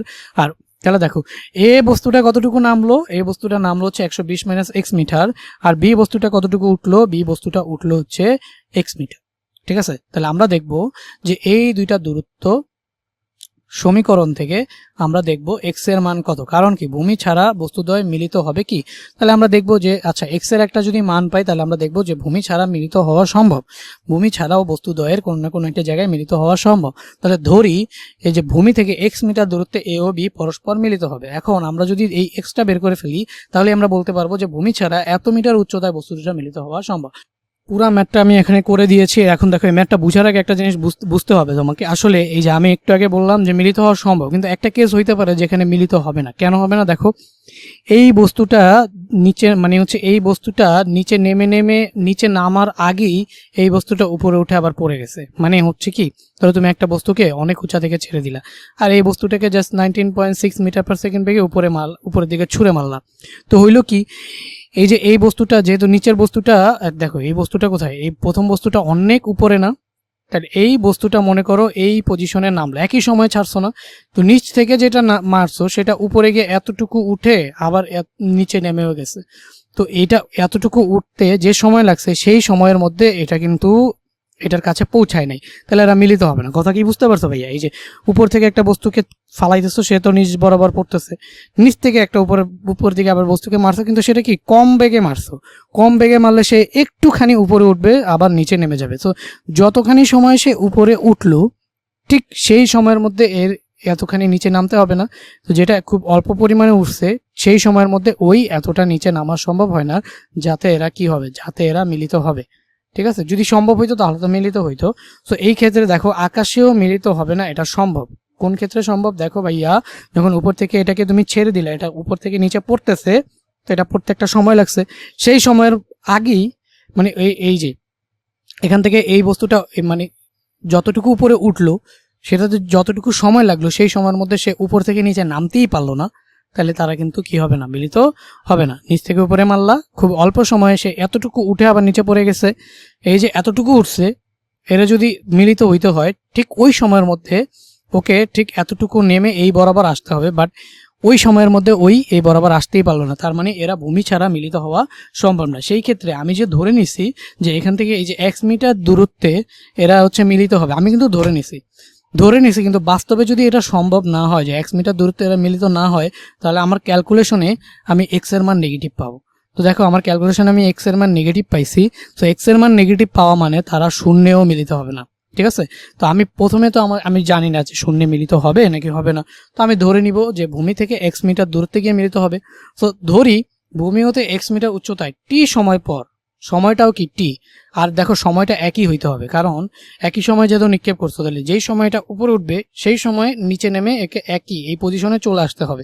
যদি আসতে পারে এক্স এর মান পজিটিভ পাবা, তাহলে অত উচ্চতায় গিয়ে মিলিত হবে। আর যদি আসতে না পারে, যেমন এই কেসটা, তাহলে এক্স এর মান নেগেটিভ পাবা, তার মানে আকাশেও এরা মিলিত হবে না। এটা উপরে উঠে আগেই নিচে নেমে যাবে, এটা এই পর্যন্ত আসতে আসতে। তার মানে দেখো এটা আরো কতটুকু দূরত্বে ছিল, এতটুকু দূরত্বে ছিল। এতটুকু দূরত্ব যদি ওই সময় চলে আসতো তাহলে মিলিত হইতো, বাট এতটুকু দূরত্ব আসতে পারে না, যার কারণে মিলিত হবে না, এক্স এর মান পাবার নেগেটিভ। এই জিনিসটা তো তোমরা বুঝছো। যদি এই জিনিসটা বুঝে যাও তাহলে এখন প্রশ্নটা কিভাবে সমাধান করে এক্স এর মান বের করবা সেটা আগে একটু দেখো। তো এখানে দেখো ধরি ভূমি হতে এক্স মিটার উচ্চতায় টি সময় পর এ ও বি পরস্পর মিলিত হবে।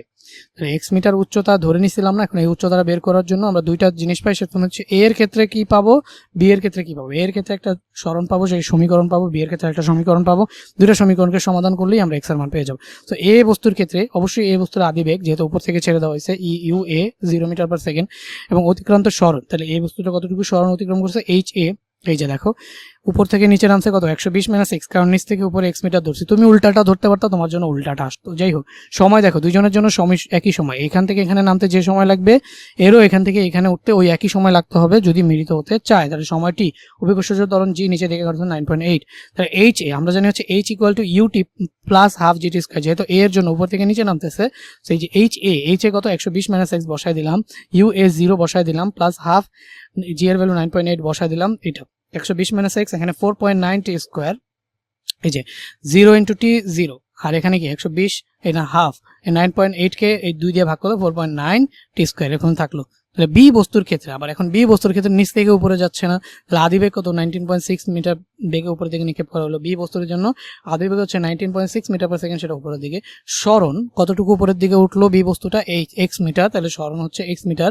সময় এই বস্তুর জন্য নিচে নামতে যে সময় লাগছে বি বস্তুর জন্য উপরে আসতে একই সময় লাগবে, সময় টি, এবং ত্বরণ জি ইকুয়াল টু 9.8। বি বস্তুর ক্ষেত্রে যেহেতু উপরে উঠতেছে তাহলে H equal to U B T, মানে হচ্ছে UT minus half AT square, ফর্মুলাটা আছে না, মানে হাফ জিটি স্কোয়ার। তো এই যে এইচ বি, তাহলে বি বস্তুর জন্য সরণ H equal to U B plus U B T minus half G T square. এই যে ইউ ইকুয়াল টু কি 19.6 মাইনাস হাফ 9.8, এই যে জি এর ভ্যালু বসায় দিলাম, তাহলে ইউ বি, এই যে ইউ বি 19.6, ইউবি বসায় দিলাম, হাফ 9.8 বসায় দিলাম, তাই এক্স ইকুয়াল টু কি 9.6 ইন্টু টি হাফ 9.8 এর ফলে 4.9 টি স্কোয়ার। তাহলে এক নাম্বার, এটা দিলাম 2 নম্বর সমীকরণ। কারণ 1 নম্বর আর 2 নম্বর সমীকরণকে জাস্ট যোগ করব, জাস্ট যদি যোগ করি তাহলে দেখো এই পাশে আছে 120 মাইনাস এক্স আর এই পাশে আছে এক্স, তাহলে প্লাস এক্স আর মাইনাস এক্স কাটা না, তাহলে এই পাশে থাকবে শুধুমাত্র 120।